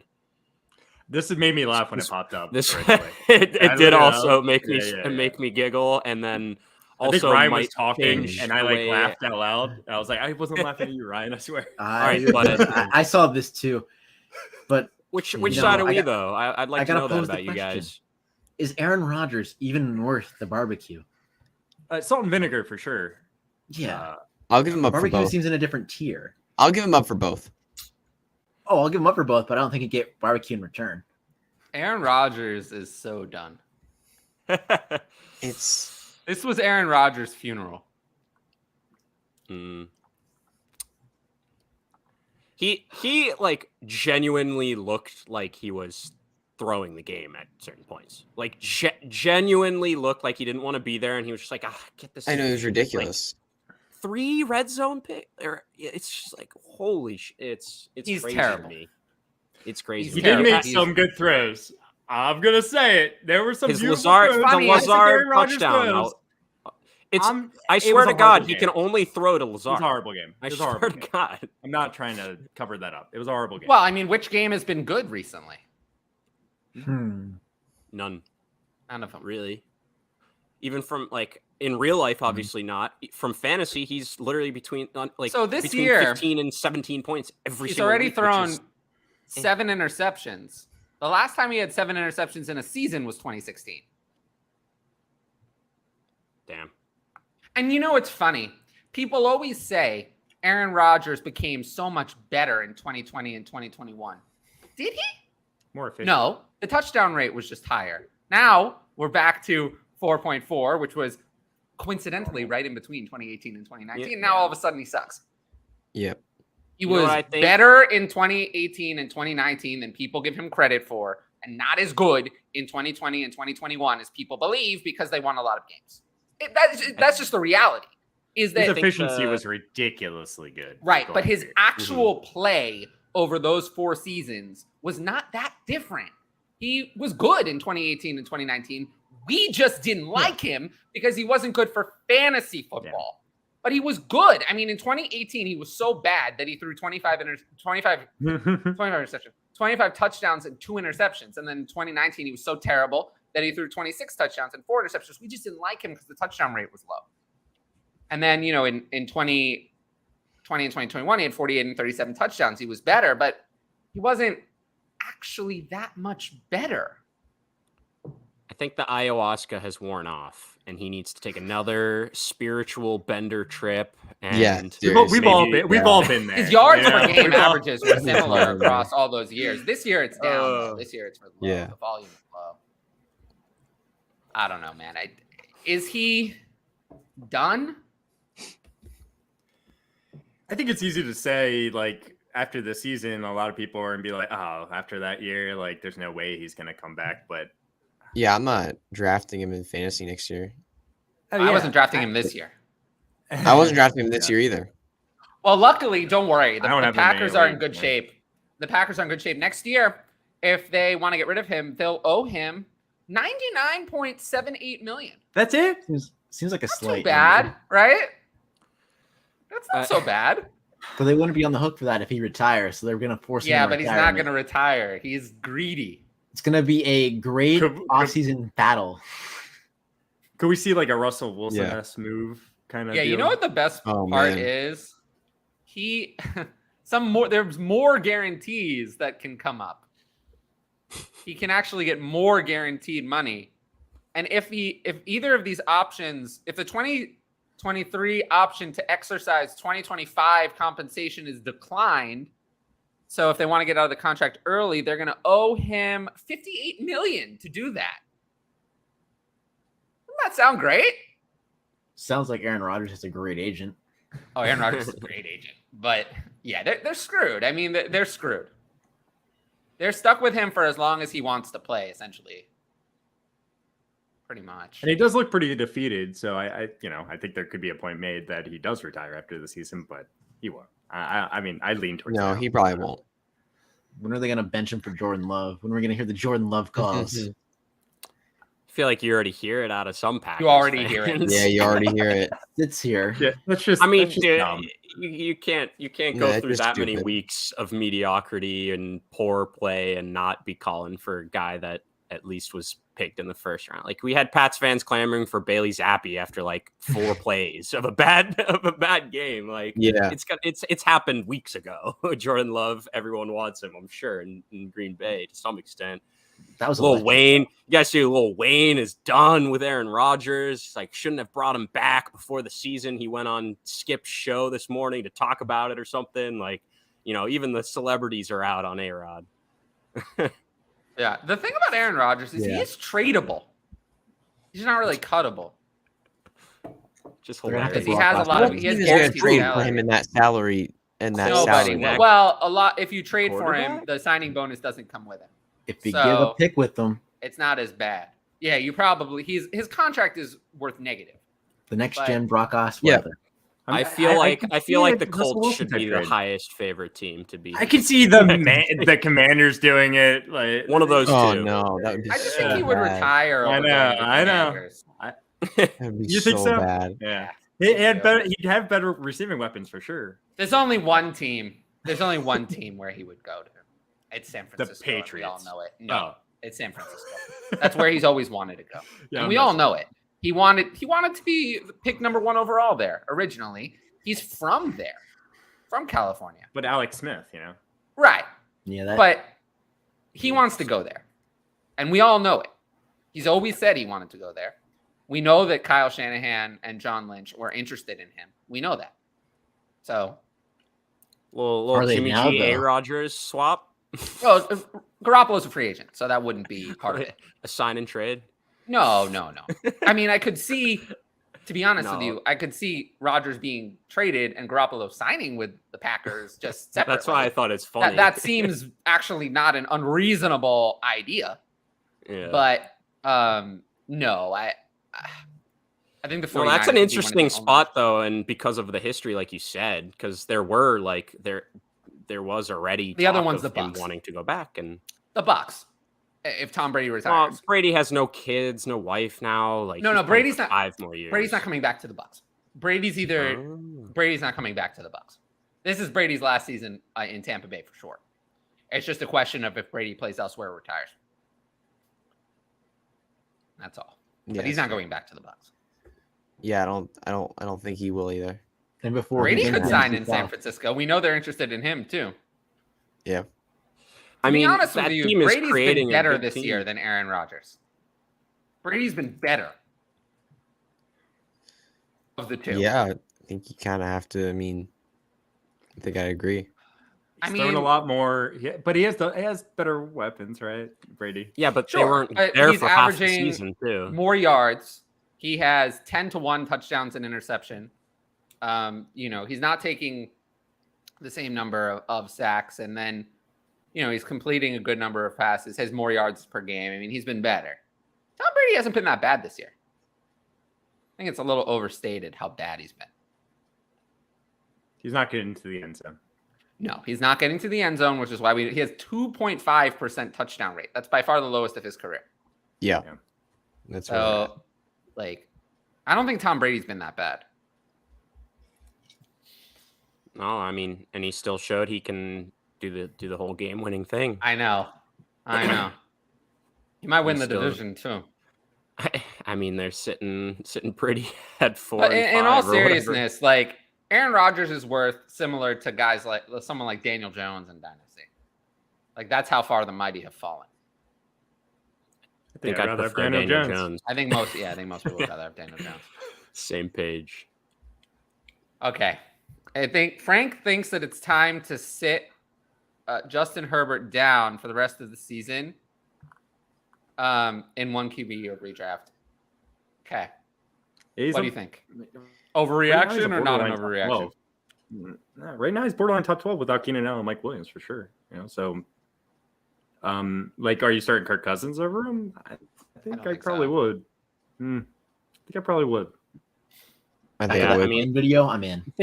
I think it's just like it's time we adjust kind of where we rank and what we expect from Herbert when he doesn't have Keenan Allen and when he doesn't have Mike Williams, like both of them. Like it's okay. Okay, when one of them was out, we still trust him to have, good games, and he's been able to do that, but it just doesn't seem like even Josh Palmer stepped up. He does look good when, those top two guys are out, but it just doesn't feel like it can't all be Eckler and like Gerald Everett. This was like a smash spot for him, and he barely did anything. Yeah, his low in passing attempts this year is 34. I mean, he's getting volume every week. this is low. Yeah, he's still completing the passes. He's still averaging a similar number of yards per game. The touchdowns are down, and the efficiency's down. Yeah, that's what it is. I mean, what is it that the people were saying a few weeks ago? He's also ago, not running at all, where he ran in previous. Being used like Drew Brees or the running is gone. It's just not there anymore. Coaching. He's hurt. Yeah, I mean, I do think the rib injury is that was that's legit true. injury. I feel like we've kind of forgotten about that, but I know, but I feel like most people have, because the first few weeks when he was playing through it, you could see like actual visible things, like wincing and just like stuff like that where it bothered him. But for the last few weeks, I feel like we haven't seen as much of like, a visible wincing. No, it hasn't really been Next week, it's the 49ers on the road. Yeah. It's tough. It's I don't he's not going to be a Justin top 12 Herbert. quarterback. There are probably Hey, 12 quarterbacks I'd rather will- start than Herbert that week. It's I will hard. say I think there will be. I haven't looked at the buys and everything, but Definitely. either There's no playing Bengals and no Ravens, so that takes out Burrow and Lamar. yeah, So that Jets probably Patriots makes him are a not top the 12, rest like of the 12. anymore. That's right all I'm around looking there. like. playing the top or It's playing tough. that tough matchup card though, or maybe even waiting until he doesn't do as well. He has 5 straight It's the kind of thing, juicy though. Like, matchups if you look at the afterwards. quarterback rankings, I had Aaron Rodgers at 12 this week. And that didn't work out, but No. quarterback can be thin sometimes. Like, Yeah, if you're it not can. going to start Justin Herbert as a top 12 quarterback, you're going to have to start someone you don't like. So obviously we feel more comfortable about Justin Fields going forward. At Oh, Yes. easily. Yes, I'd rather have Justin Justin Fields Fields top 5 rest of the season. rest of season for sure. and obviously Tua, obviously. Yes. right? Yeah. I rest played of the you over season. him. But I had Tua over Justin Herbert this week. Yeah, but just, and I had yeah, Fields yeah. one spot behind. Well, We the got to see guys it. You that can, would have to. got to see it from Herbert, right? We got to see him get his weapons healthy and him put together a really good fantasy game. I think Quarterback's thin. trust- That's all I'm saying. Is there just aren't like I said, Aaron Rodgers worked his way up to 12 this week because it was so thin. To Because Frank's these point, other choices were Yeah. Carr it or depends what the options Brady he has. or right? Stafford. I'll be Or starting Herbert Lawrence. over all the names you just mentioned. Still, It's really So, interesting. Right. Quarterback is starting to become thin this year. It's weird. Last few years, it's been you can stream quarterback every week easily. Good Find a guy. matchup, you can figure it out, right? This week, it's a little. This year, it's a little more difficult. Actually, think what there's it only a is- few guys.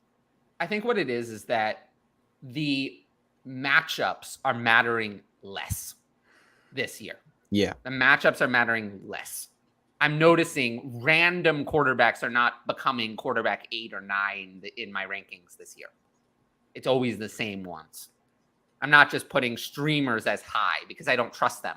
Like I had Derek Carr at 13, Yeah. even though he was playing Jacksonville. Yeah. I had Lawrence at 14, even though he was playing Vegas. I just don't trust the, untrustworthy quarterbacks.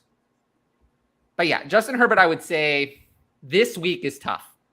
Road against the 49ers is tough. Tough to trust. yeah.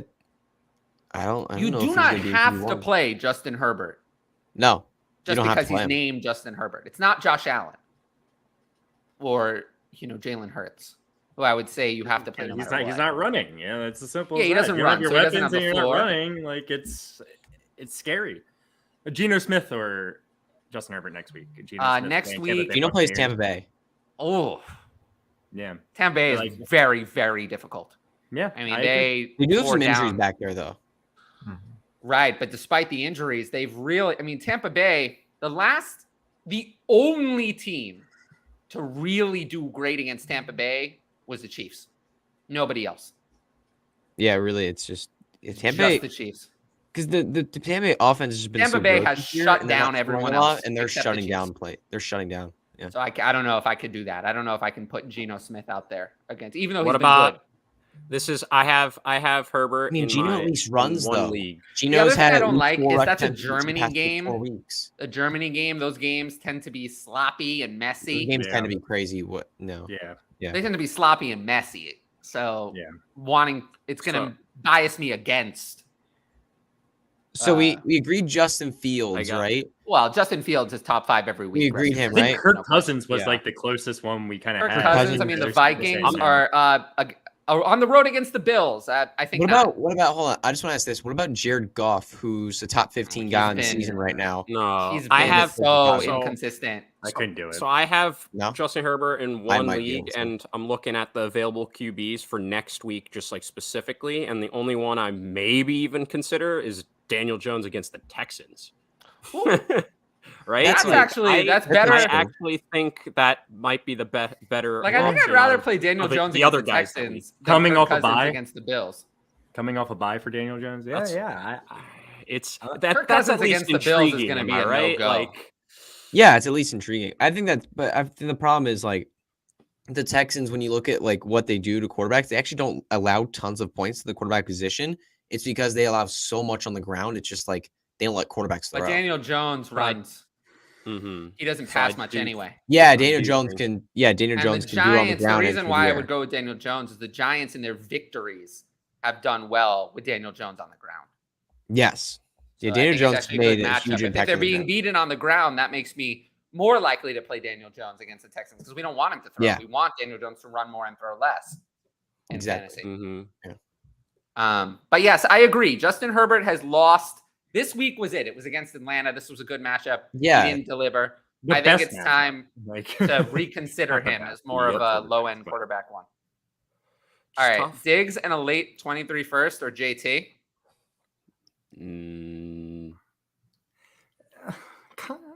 I'm keeping Diggs in the late 23 first. I want Diggs. So who's your dynasty RB1 right now? Such a weird trade.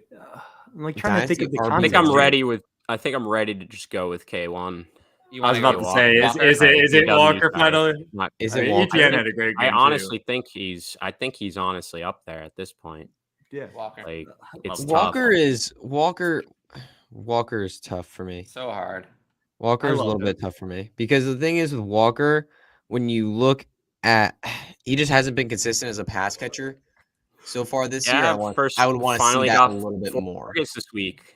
I just think 4 targets this past week, but you look at the past few, it's like it's nothing. I just want to see a little not bit on the more. field at all at one point, and now it's like this is still his 7th game, 8th game in the NFL, just being the guy, right? And yes, I do think like it's tough because I think they've been had favorable matchups in when they're ahead. He's going to see what he does in the Germany game. Yeah, against Tampa Bay, that run defense. Yeah, that'll be a but challenge. I don't think that's as formidable of a part of their defense anymore as opposed to last year, as opposed to the year before even. Maybe I'm not. Maybe that's wrong. There's also a game against the Rams. There's a 49ers game. And then the fantasy championship is against the Jets. So there are some tougher matchups in there. Yeah. I think it's tough. It's close. I really think. Is it JT? Like I think it has to be Walker. What about Saquon? No, too old. Is it not Saquon? In Dynasty, he's too old for me.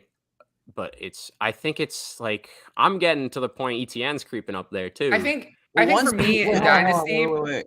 What about when Bijan Robinson gets drafted? Will he immediately? No. Immediately. He'll be number 1 by a lot. He'll be number 1 in his own tier. Number 1, right? Like who else would it be? Yeah, in his own tier. But we're talking about right now. It could still be I think to me, I think those are really my 2. To me, either Walker right now. For me, the age limit is around 25 is already old to be a dynasty RB1 overall. Saquon is going to be 26 in 3 months. I feel like he's too old. He's too old. Yeah. February, yeah, I believe. What about hold on, let me ask you this though. Would you rather have, is there any running back in Dynasty that you would rather have than the 2023 101? You know it's gonna be the 101, you know it's gonna be Bijan Robinson. No. Is there I'd any rather running have back Bijan you'd by a rather lot. have than that pick? No, What if you're I'd rather have competing? Bijan by a What if lot. you're competing right now?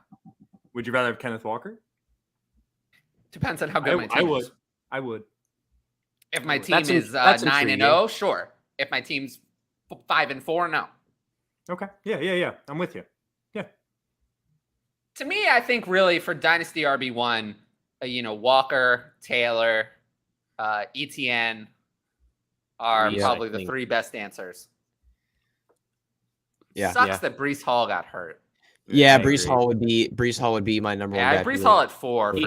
He had the number one spy essentially. He had it. Breece Hall hasn't really moved down more than these. Like Breece Hall is still in my 1 QB rankings is at 10th overall. It's not like he's moved down very far. We got these young running backs. These other guys are just doing playing so well. Awesome, and they're healthy. How do we feel about Josh Jacobs though, who's been he's way lower. Who's been showing out this year? He's way lower. He's a free agent. Last game and last couple of games have scared me for Josh Jacobs. Last couple of games haven't been as good. No, the last couple of games have not been as good. But I mean, overall in the year, he's still a top 7 running back in PPR. Yeah. Josh Jacobs is like the classic example of it's hard to move my rankings that much that fast. Yeah. Like he was so buried that you have him that high in Dynasty? Hutch? I have him at what's up? Where do I have him? 13. I was gonna say I would be shocked if he was in anyone's top 5 or even 10. I have him at 13. Oh yeah, that'd be high. I thought you were trying to make a case for him in the top 5 somewhere. I was like, no, wait a second. No, I just wanted to ask. No, for me, the Dynasty running back landscape is pretty clear. There's Walker, Taylor, and ETN are the top 3.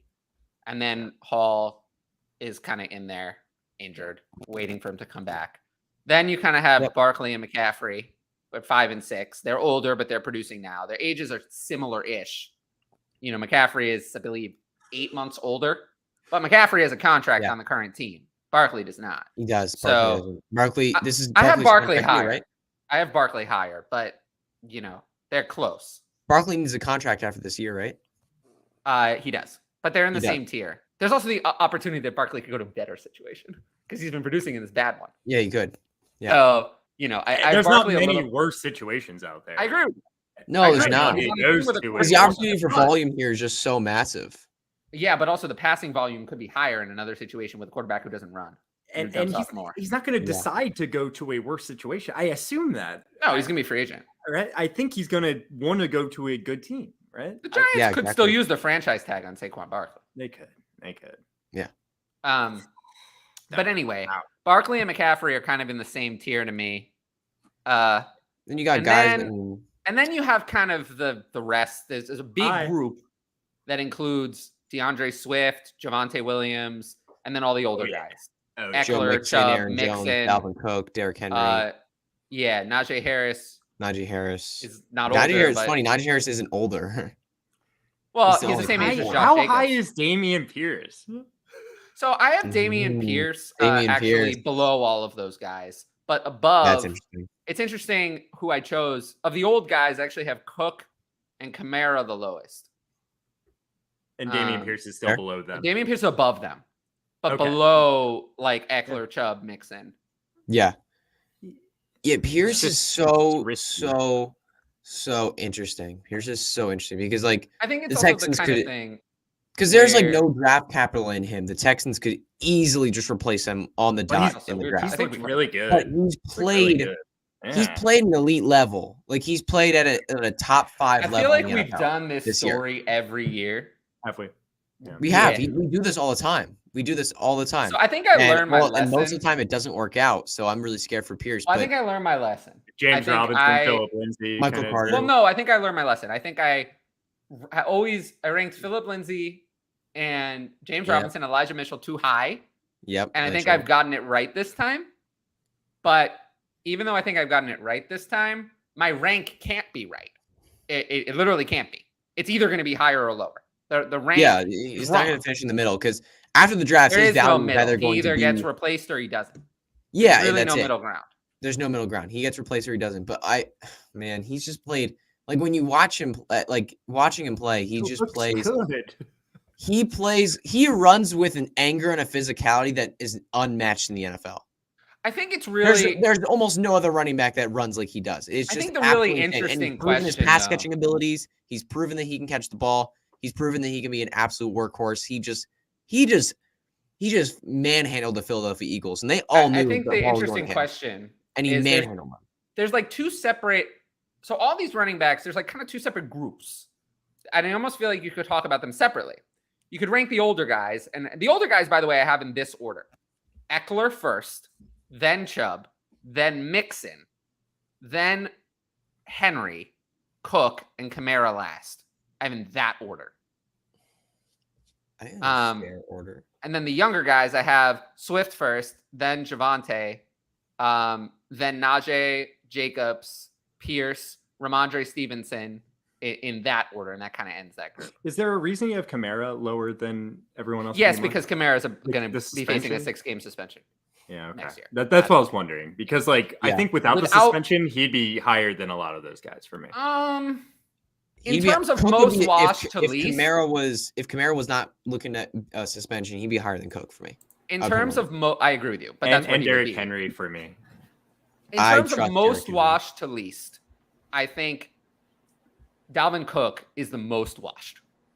He's the one. Yes, he had that nice catch, but as a rusher, I think Dalvin Cook is the closest to just having that day where he's just done. I think that day is. Agree. Yes, that day is. He doesn't look so good. No, he doesn't. And then I would say Kamara is actually the next most watched. Playing great. Catching though, just kind of. It's weird, but Dalvin Cook is never going to get there that way. He has to get there. I'm talking about Alvin Kamara. Yeah. Alvin Kamara, I will also say to me, has looked a little bit not as good the last couple of years. Not as good as he once did because he looked like maybe the best running back in the NFL at a point. But those two to me are more. I have more concerns. Whereas Austin Eckler, Derrick Henry, and Nick Chubb to me are not washed. Period. Okay. Those three are not washed. Yes, those three are not. Those three are good. Those three are not washed. I actually think Chubb and Henry are close to their playing as good as they ever have. That right now they're no different from their peak. Eckler just delivers so much in the passing game that and with all the targets out, that he's just delivering so much for fantasy football.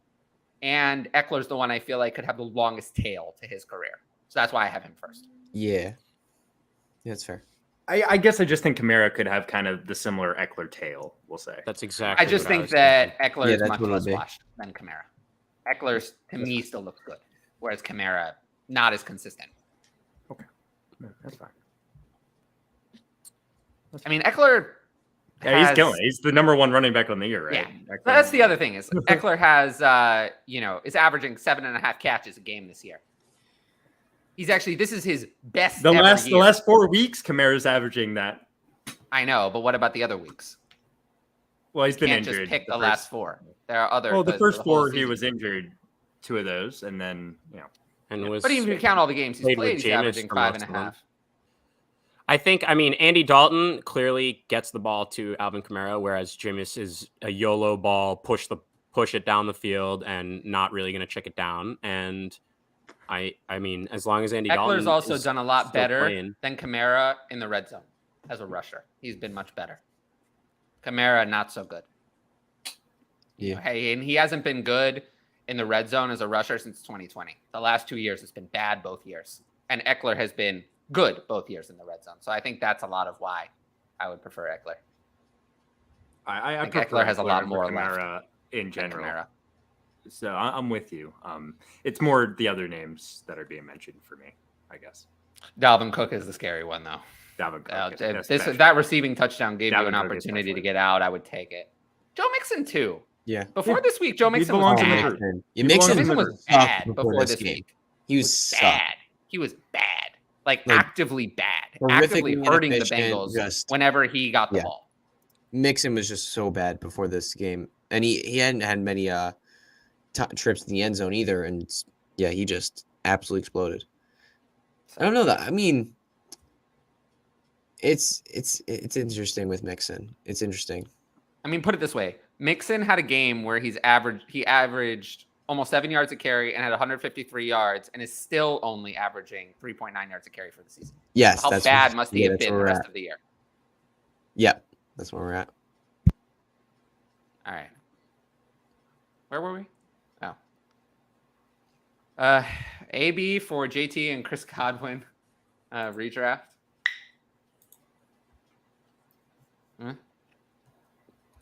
Redraft, I'm probably taking JT and Godwin. I think JT and Godwin. Yeah, it's tough. So I think it is. I mean, Godwin's gonna. I think we all talked about how Brady doesn't he hasn't been great, but it's not like he's looked like really bad or anything like that. And I think we trust him more to be able to turn it around a little bit more. And Godwin, the last few weeks, he's getting the targets, but it just hasn't translated into fantasy, into yards, no touchdowns, stuff like that. So I think that can be coming though. Especially, I don't know if you guys saw, Mike Evans had probably the worst game I've ever seen in his career. He dropped 7.5 passes. It legitimately, it feels like every time I was watching, Jalen Ramsey was in his head all game. It literally seemed like and they say that all the time, it's a mental thing. You drop your first one, now you're, oh no, what happened? You drop your second one, and it's just a chain. It's a snowball effect. And the guy couldn't catch, I don't know what he ended up with. He probably had 8 points or something fantasy wise, but he couldn't catch anything. Every time, like Josh said, every single time I was watching and he got a target, he dropped it. And I mean, it wasn't even, there was a few other guys. Scotty Miller also dropped at least 1 or 2 passes, one of them to win the game with a minute left, right through his hands. So it went off his face. Brady hasn't gotten, Brady hasn't had the best help in terms of, yes, he has great cast, but they're not really playing that well. Even Godwin, it's not like he's playing poorly, but he doesn't look like Godwin. Godwin, when he was healthy before this injury and stuff like that, when we've seen him, is a lot better than what he's shown the last 2-3 weeks. I know. So I do think it's not out of this world that for the rest of the season, Godwin scores basically just as much as AJB, and you just get Jonathan Taylor on top of it. I don't think that's out of the world of possibilities. I don't see that as a possibility, really.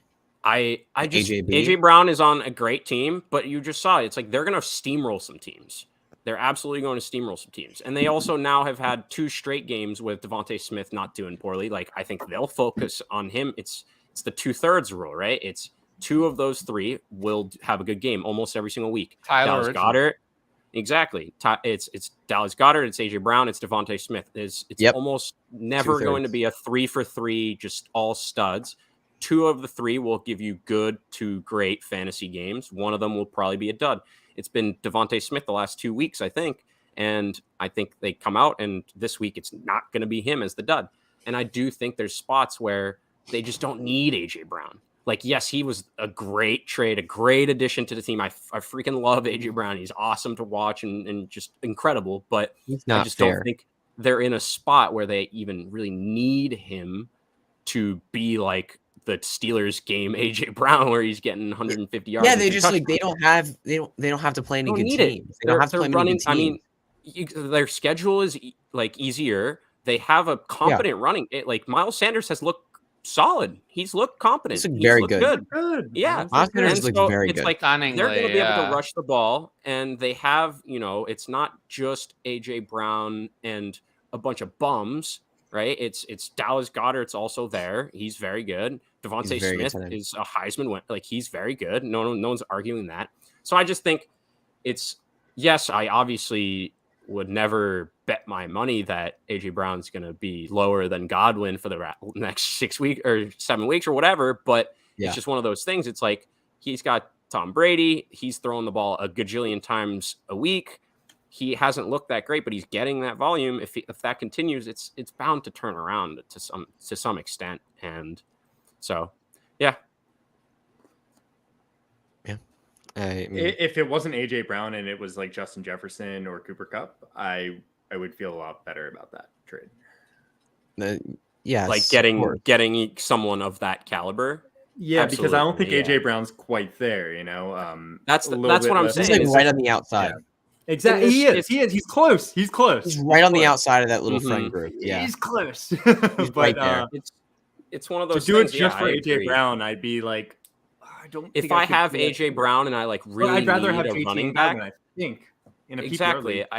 But if I had Justin Jefferson and I really needed a running back, I'm not making that trade. I don't think. Yeah. But whereas if I have AJ Brown and I kind of need that running back, I don't think this is the steepest downgrade from AJB to Godwin. Plus, you get last year's running back one. I'm with you in that regard. I think, yeah. Although I am worried about. I mean, obviously we've talked enough about the Colts, but we haven't really brought up Jonathan Taylor. We don't know when Jonathan Taylor's going to come back. So that's true. Yeah, he might never come back. Yeah, I mean, it's not. It's a possibility that he doesn't come back. It's a possibility he's shut down, but also it's just like that team is just so bad. It's like I don't know if that O line is supposed to be good, and I don't know what happened. You guys see that clip of Quentin Nelson? He's a turnstile. I was shocked. How did he get washed in 1 year? How?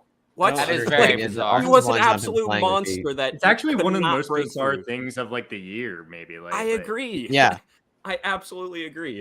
It's crazy to me that they were a top 3 to 5 offensive line unit all of last year and going into this year, and they're just horrendous. They have made one of the big mysteries. It's crazy. But if you go back to the beginning of the video, you can see how I have uncovered mysteries about the Colts. The Colts mysteries have been solved. Receipts have been pulled. Yeah. People must think I irrationally. Everyone always thinks I irrationally hate certain franchises, but I'll pick on any franchise. No, it's very rational. It used to be the Dolphins. Hey, you don't condone failure and just poor play and I don't like failure. I mean, organization. Who would support failure? I mean, I don't understand how. Plenty of these teams have supported failure for many years. Yeah, but I'm opposed. See, I've made a brand. I agree. That's a good stance. Failure. I mean, who would be in favor of failure? It doesn't sound so good. Some people can cloud their judgment into thinking that failure is something. Or finding a little. We wouldn't know anyone like that. Excuses. Blame it on someone else. That's correct. Well, I haven't mentioned it much recently, but there's the famous point per excuse league. Oh man.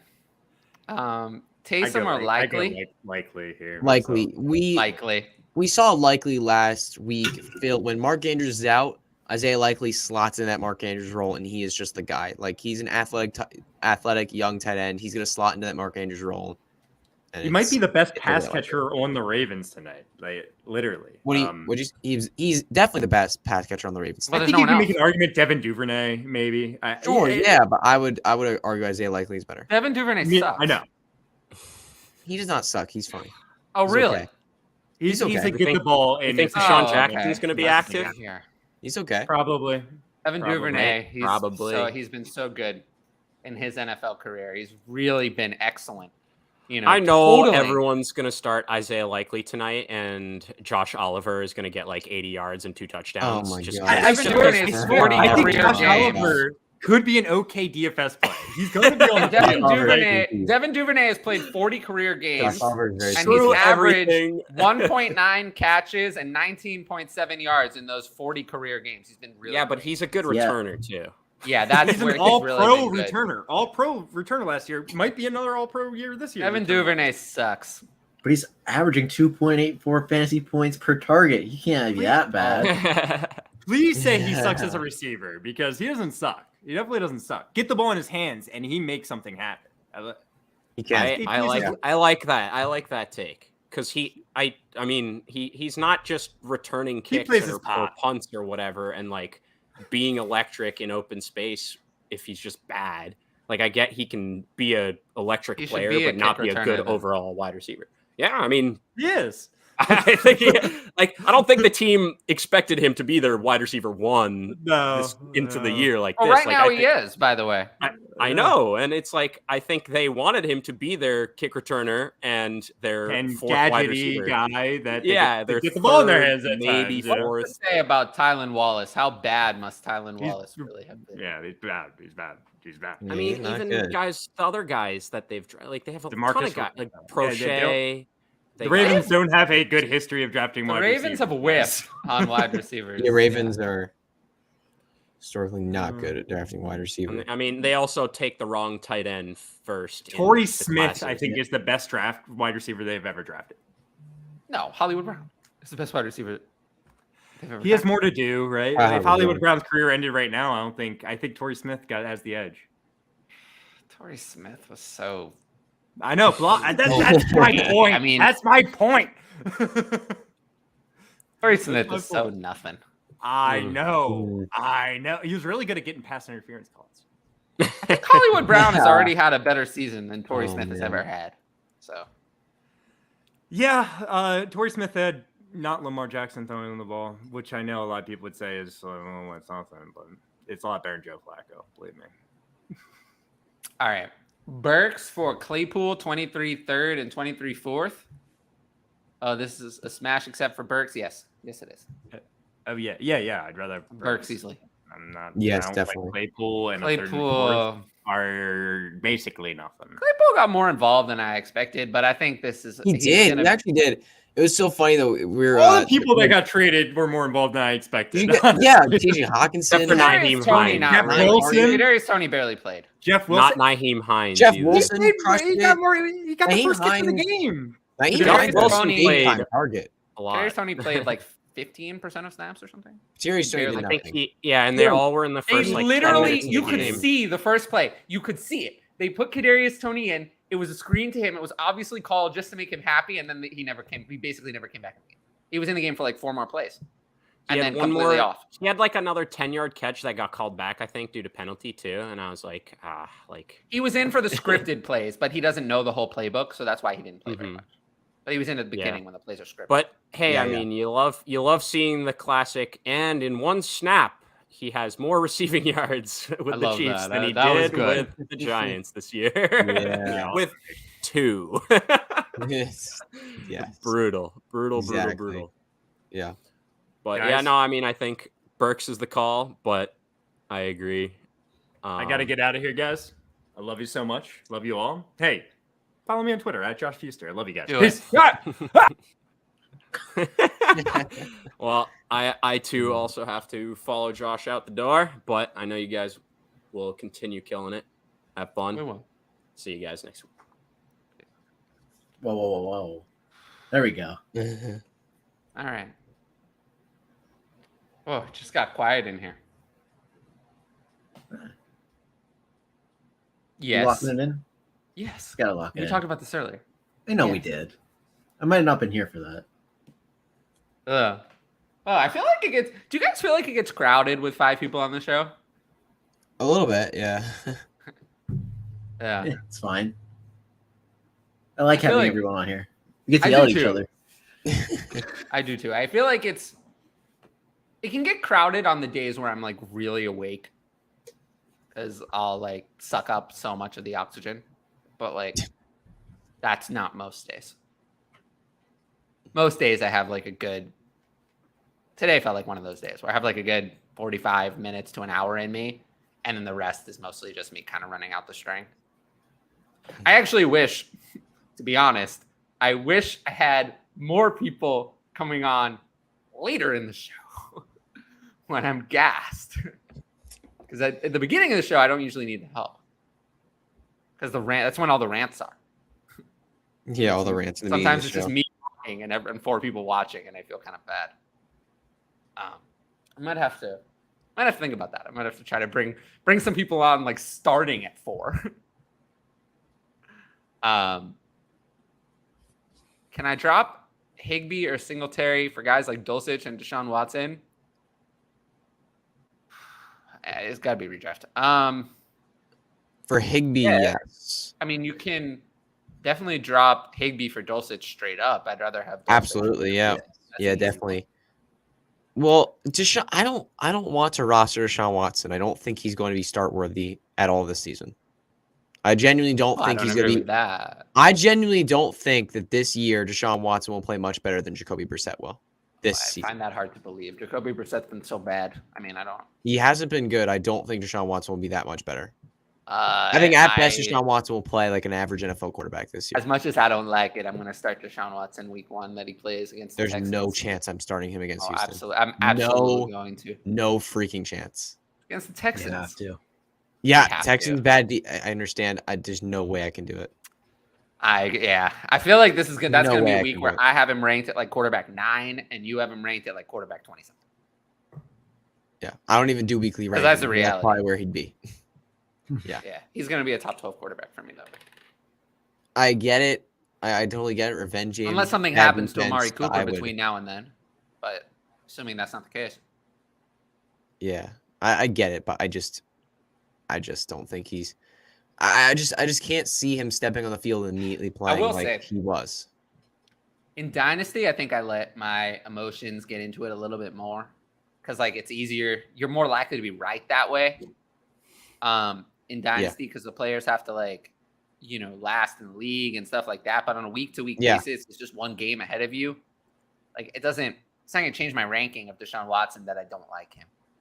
No, it's not me disliking. I mean, I do dislike him. I didn't say that's what you were doing. Yeah, that's not what I'm doing. I genuinely just don't believe that after what he's done and after everything that has happened in the last couple of years that he's going to come back on the field and just be that guy again. I mean, I can't bet on. I can't bet on it. There's a history for it.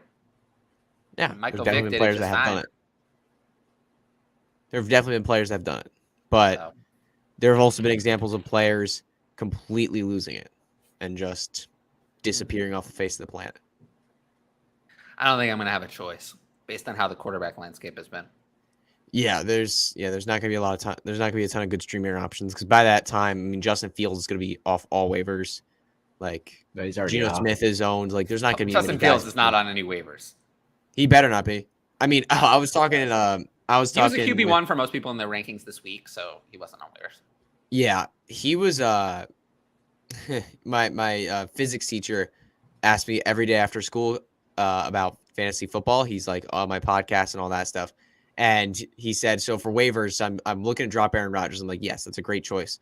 And he's like, "Should I pick up Justin Fields or Geno Smith?" I was like, "They're both still in your waiver wire." I was like, "Are you kidding?" And he was like, "Yeah." And it was just ridiculous. I was like, "Pick up Justin Fields." But them work leagues, I have no idea. Yeah, it was like it's some league he's in with his college buddies. It's like a 10-team league. But yeah, I've been helping him with that. It's been very fun. Yeah. Tank. Oh, Indy. Yeah. Indy. Yeah. The tank is on. Tank is on. Okay. That's right.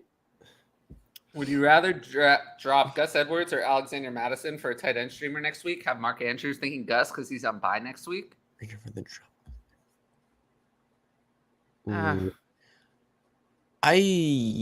Oh wow. Yeah, tough, right? Really because without an injury, Gus Edwards is more likely to have value. But what is that value? Is it really all that great? Then he has a bye next week. He's not going to play this week.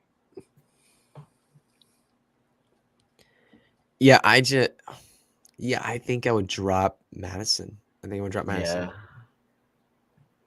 Yeah. I think Gus still has potential to be the lead back in that backfield if he's healthy.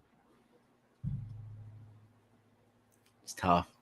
It's gross, but I bet I would keep Gus. I would drop Alexander Madison. Gus has a better chance to start. Also, after the bye week, the next top 12. The next 2 games are against the Panthers and the Jaguars. I think I'd hold on to Gus Edwards. Yeah. Trying to trade ETN on a failed contender. Trade addicts roster format. That sounds like my trade addicts team, maybe. Although I never thought I would be a contender. My team's doing better than I thought. Mostly because of ETN. What's the least you want in return from ETN? So wait, hold on. So what kind of? So we're looking for rebuild pieces, right? Are we looking?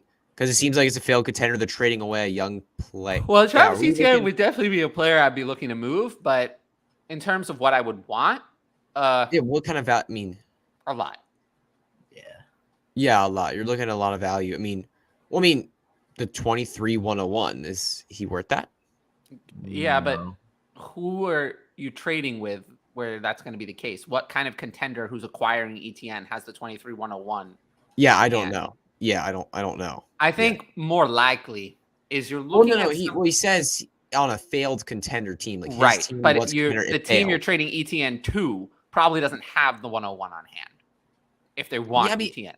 Yeah, that's fair. Yeah, that's definitely so fair, more likely is that you're going to have to trade probably for a package. Yeah.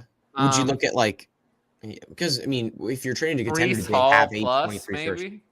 Well, that'd be interesting. Breece Hall plus. Breece Hall is younger. Very interesting. Breece Hall's younger. Breece Hall came in early. He came in when he was Breece Hall's 2.5 years younger than Travis Etienne. He had just turned 21 when he came in the league. Right? Yeah. He just turned 21. Like he was super, super young. But yeah, that would be interesting. Breece Hall plus what though? I mean, Breece Hall. I don't know if you can get enough. First. Yeah, second. Yeah, like an early second. Can't get I don't think you can get Breece Hall another first, but you can get like Breece Hall an early second for ETN. That'd be interesting. Yeah, that would definitely be a good move.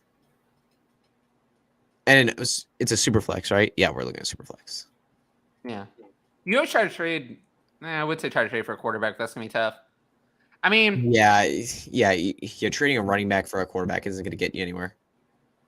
If somehow the contending team has Javonte Williams on it, like, could you get Javonte Williams and Garrett Wilson? Is that even enough? I think that is enough. Javonte Williams and Garrett Wilson for ETN? Yeah, that's enough. Yeah, I would take that trade definitely. Yeah, so something. Like Javonte and the answer to this question is a lot. Yeah. Javonte and Hall aren't too separate for me though. Oh, they're very far apart to me. Really? Hall showed more in the 6 games he played than Javonte ever has, and he's younger. Than Javonte ever has. Injuries, and he's better. He's better, younger, and showed more in 6 games than Javonte did in a year in 3 games. So they're not even close, right? And Javonte was the whole knee. They're not even close. Yes, yeah, Javonte. Javonte. They're not close in any way. Paul is way higher. Javonte is scary. Javonte reminds me. He's very scary. I'm very scared. He's someone I have pretty low. And I don't think I'm going to change that. I don't think I'm going to move him up. I think I'm going to be conservative with him. Yeah, I'm really scared of him. I'm really scared of what Javonte. After what we see with Dobbins this season. Yeah, no, I'm going to be conservative with Dobbins. It's really. I'm not going to continue to move him up. I need to see it.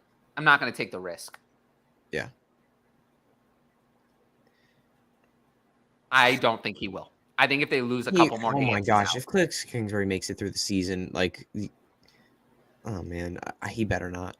He really better not. The Cardinals to the CFL. If Cliff Kingsbury makes it through the season. That's all I got to say. Yeah. Send them packing. The team is dysfunctional, so they could do it. Maybe Cliff will throw a house party to save his job. I won't save it. I don't know. The house is really nice. What is this? Yeah, in-season Hard Knocks. They do that now. I didn't know that. Yeah. I think it was the Colts last year. We did it in season. Yes, I believe that's correct. I think they're the Colts in season, and this off season was the Lions, and this year is the. I didn't know they did in-season Hard Knocks. I've never been interested in Hard Knocks. Yeah, I've never gotten crazy into it. Yeah, neither have I. I've only seen highlights and of course Roberto Aguayo getting cut live on TV, but I didn't. That was a moment. That was a moment indeed. Thoughts on TJ Hawkinson? We haven't really talked about him. No. He was impressive. Yeah. He was very, very impressive. He caught all of his targets for 70 yards. He out-targeted Adam Thielen in that game. I know. It was that game was interesting. It was really, really interesting. For me, in Dynasty, Kittle, Freiermuth, Hawkinson, and Goddard all kind of have similar value at this point.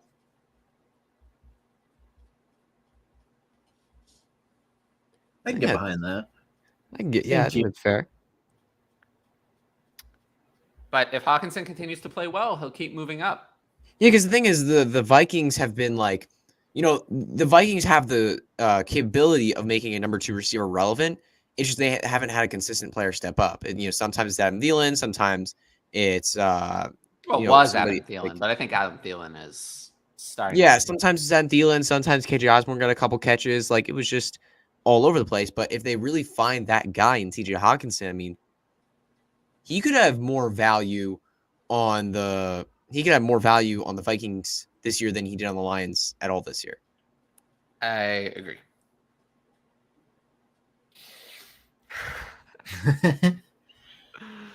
Oh man, what will I do? What will I do? Beautiful mystery. No, I'm not going. Did you see the argument him and Hopkins were having on the sideline though? Yeah, we talked about that. A crazy fight that they were having. I have no idea what it was about, but yeah, I have no idea. Wow. Or MFL hate. Sure. Uh-huh. I love that. Sleeper is so great. I love Sleeper. Sleeper is. What do you guys think about trading Leonard Fournette for Amon-Ra? Yes. Yeah. Yes. Leonard Fournette looks that totally washed up. Offense is so bad, and Amon-Ra still getting the targets. Yeah. Leonard Fournette looks washed up completely. So. Yeah, Rashad White looks better. I agree. Rodgers still a brand name in the NFL. It's really going to come down. Rodgers is owed so much money that if he wants to play in 2023, he's going to play for them or someone else. I mean, is he a brand name? Sure. Does he draw eyes? Yeah, definitely. Especially when he's on his weekly rants about whatever. But he's going to play. If he wants to. Yeah, if he wants to, but I don't see no Jeopardy spot open. I keep joking about that every week. That spot's filled. So, you think there's any chance this happens? No. Trey Lance. No, yeah. So many first-round picks. Wow. Yeah, no. That wouldn't happen. Trey Lance does scare me. Is Jordan Love ever going to get a shot? Is he ever going to get a chance? No. Or no? Jordan Love sucks. Oh, damn. Okay. I've always hated Jordan Love. Always hated him. I don't know why. Actually, that's not true. I liked his draft price the first year. Oh, yeah. And then I sold all the Jordan Love shares in that one window where it looked like Aaron Rodgers was where it looks like Aaron Rodgers was going to get traded. Yeah. I mean, I really you're getting a first round gone. I mean, Jordan Love is a year younger than Stetson Bennett. Oh, boy. Stetson Bennett. That's a name. Yeah. There's apparently some news that people think Stetson Bennett is a legit NFL prospect. No. I could say that just by watching Georgia. Absolutely not. He's that Ian Book type that goes in like the 5th round. That's what he is. Jim Harbaugh to the Colts? No. No. I don't think so. I think Jim Harbaugh's worn out his welcome. No. Who would you rather roster in Dynasty, Deion Jackson or Jaylen Warren? Well,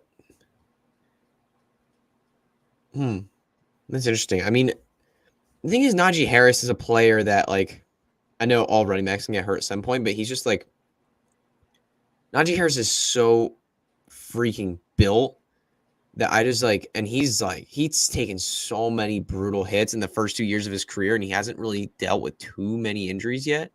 I don't know if I've ever seen like missing significant time. He's just so built. He's Jonathan Taylor's younger guy. than Najee Harris.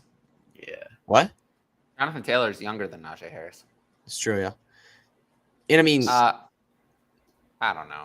Steelers backs are so in and out of this system. Like Najee could be out by like the next year or two, and Warren could have an They opportunity. should probably be more similar in value than I have them, because I have Jaylen Warren way ahead.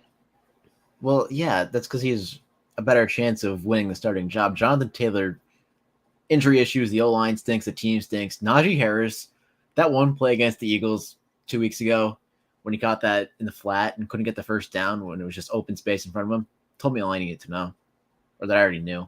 He's not a – like, if you don't believe me, look at, like, the analytics. It's bad, yeah. It's bad. They're really bad. So give me Jaylen Warren. Yeah. 10-team Superflex. I moved Kelsey for a 23 first and 23 third on a rebuilding team. I think you're not going to do better. So if you're rebuilding, I like it. Yeah, I'm here for it. You're never going to get more. No, you're not really going to get any more than that. And if you're rebuilding, what are you going to do? Hope Kelsey is good forever? No, you're not. Yeah, I think that's a solid move. It is what it is, We have been saying that for a couple seasons now, though. I know. The drop off hasn't come quite yet, but Father Time is undefeated. So Father Time is mostly undefeated. Mostly, yeah. I started Geno over Fields at season long this week. I would not have recommended that. Ask me the start sit question on Twitter, maybe. I would definitely have said no. Yes. So I'm one off season away from being recovered Ridley Truther. I love it. Exactly. There we go.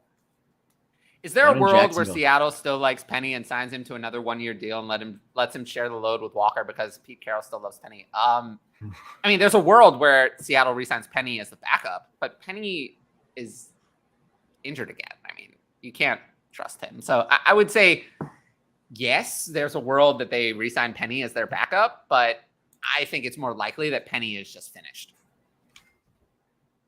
Yeah, Kenneth Walker definitely up to RB1 on keep trade cut. I have him at RB1. So I agree. I talked about it weeks ago. I remember I mentioned that. What would it be like if Kenneth Walker ends the season as RB1? It happened. Well, it hasn't happened yet. Yeah. We have to get to the end. You have to get to the end, but we've done the heavy lifting. So I would say, to answer this question, Rashad Penny is not a cut for me yet in Dynasty. I would still hold on to him because, running backs are always what I want to hold on to. But I would say if I had to guess that Rashad Penny's career is over. I don't have him very high in Dynasty. I have him very low. It's a shame. He was so good for... He was, yeah. But the injury is devastating. So I'm just not in on Rashad Penny. But again, at the bottom of your Dynasty roster, you want to hold on to running backs. They're the ones you're going to start. You're never, what good are you going to get out of holding like KJ Osborne or KJ Hamler? I agree. You want backup QBs. Devontae Parker. What good are those players going to do? Devontae Parker might get you a spot start. No, he hasn't. Like 1 week. He hasn't in years. In 2020. Last 2 years, I got to look at that. But yeah, back this to year, quarterbacks. Nothing. This year, he hadn't done anything. Even if he does, you didn't know to start him. You didn't know. Oh, that's where you get me. Right, but that's the game, Ryan. You have to play the player in the right week. Best ball. If it's best ball, then wide receivers are more valuable in general because then you don't have to guess. But in regular wide Dynasty, receiver 9. lineup leagues, wide receivers in Dynasty at that back end are not helpful. Week 3, wide receiver 9. But you have Weeks to know. before, a 0 and 1.9. Right. So you would have played him. Gosh, no. Just roster backup quarterbacks. All right. 2 first for T. Higgins. I don't know. I'll take the picks. Do you want to find another running back somewhere and just keep T. Higgins, Justin Jefferson, Jamar Chase, and CeeDee Lamb together? Like, that feels appealing to me. It's close. It's fair. I think you can compete the rest of this year with Deontay Foreman if you're a competitor right now, honestly. Not after this week. No, they split up the backfield big time in Carolina this past week. They split it up. Did they really? Interesting. Yes. That's something I missed. Yeah, they split it up between 3 guys, and Chuba Hubbard's going to be back soon. Yeah, Deontay Foreman's going to be selling. They need to be winning. Yeah, they need to be winning, and looks they're like they're not going to be winning very often. It looks like they're not favored in almost every single of their next games. I don't think they'll be. I think they'll be favored against the Lions the rest of the year, and that's it. Maybe. I don't know. Maybe not even. Maybe. Panthers are a bad team. They should not be winning. 43% of snaps. Yeah, never mind. Yeah. Yeah. No, not good. I was too busy focusing on Joe Mixon's 5 touchdowns. I missed that. Yeah. All right. I gotta jump out, guys. Unfortunately. Thanks for coming on, though. Yeah, thanks for coming on. Follow him at his. Oh yeah, gosh, follow him every time. Yeah, thank you guys. You can go follow me on Twitter at @HutchisonB_FF and find all my. I've been listening to your podcast, by the way. It's very good. People should listen to it. Yes. Hutchinson Brown's Fantasy Football Perspective. It's on the podcatchers. All right. Thank you guys so much for having me on. It was really good. Yeah, I'll see you next week then.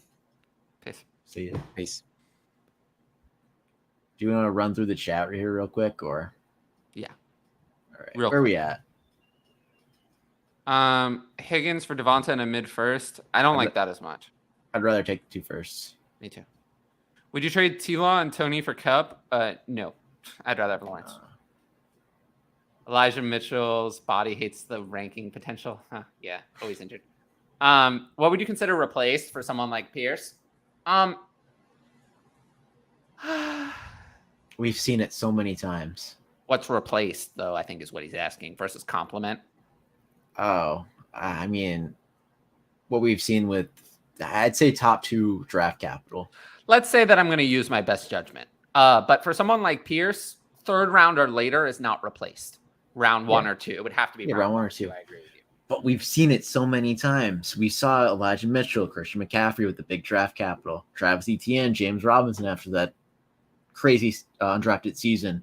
I said Elijah Mitchell twice. I was thinking I also want to say that Dameon Pierce, while he has looked good, has been kind of a benefit of circumstances. They just have nothing else to do on that team. No receivers healthy, no other running backs. There's nothing else.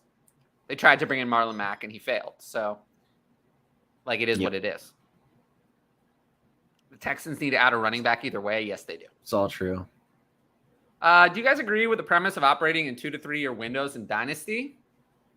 Yes, but this is the kind of thing where it's it's vague and doesn't help anyone. Yeah. Know your league.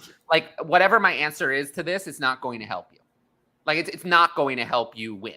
Whatever I say as response is not going to help.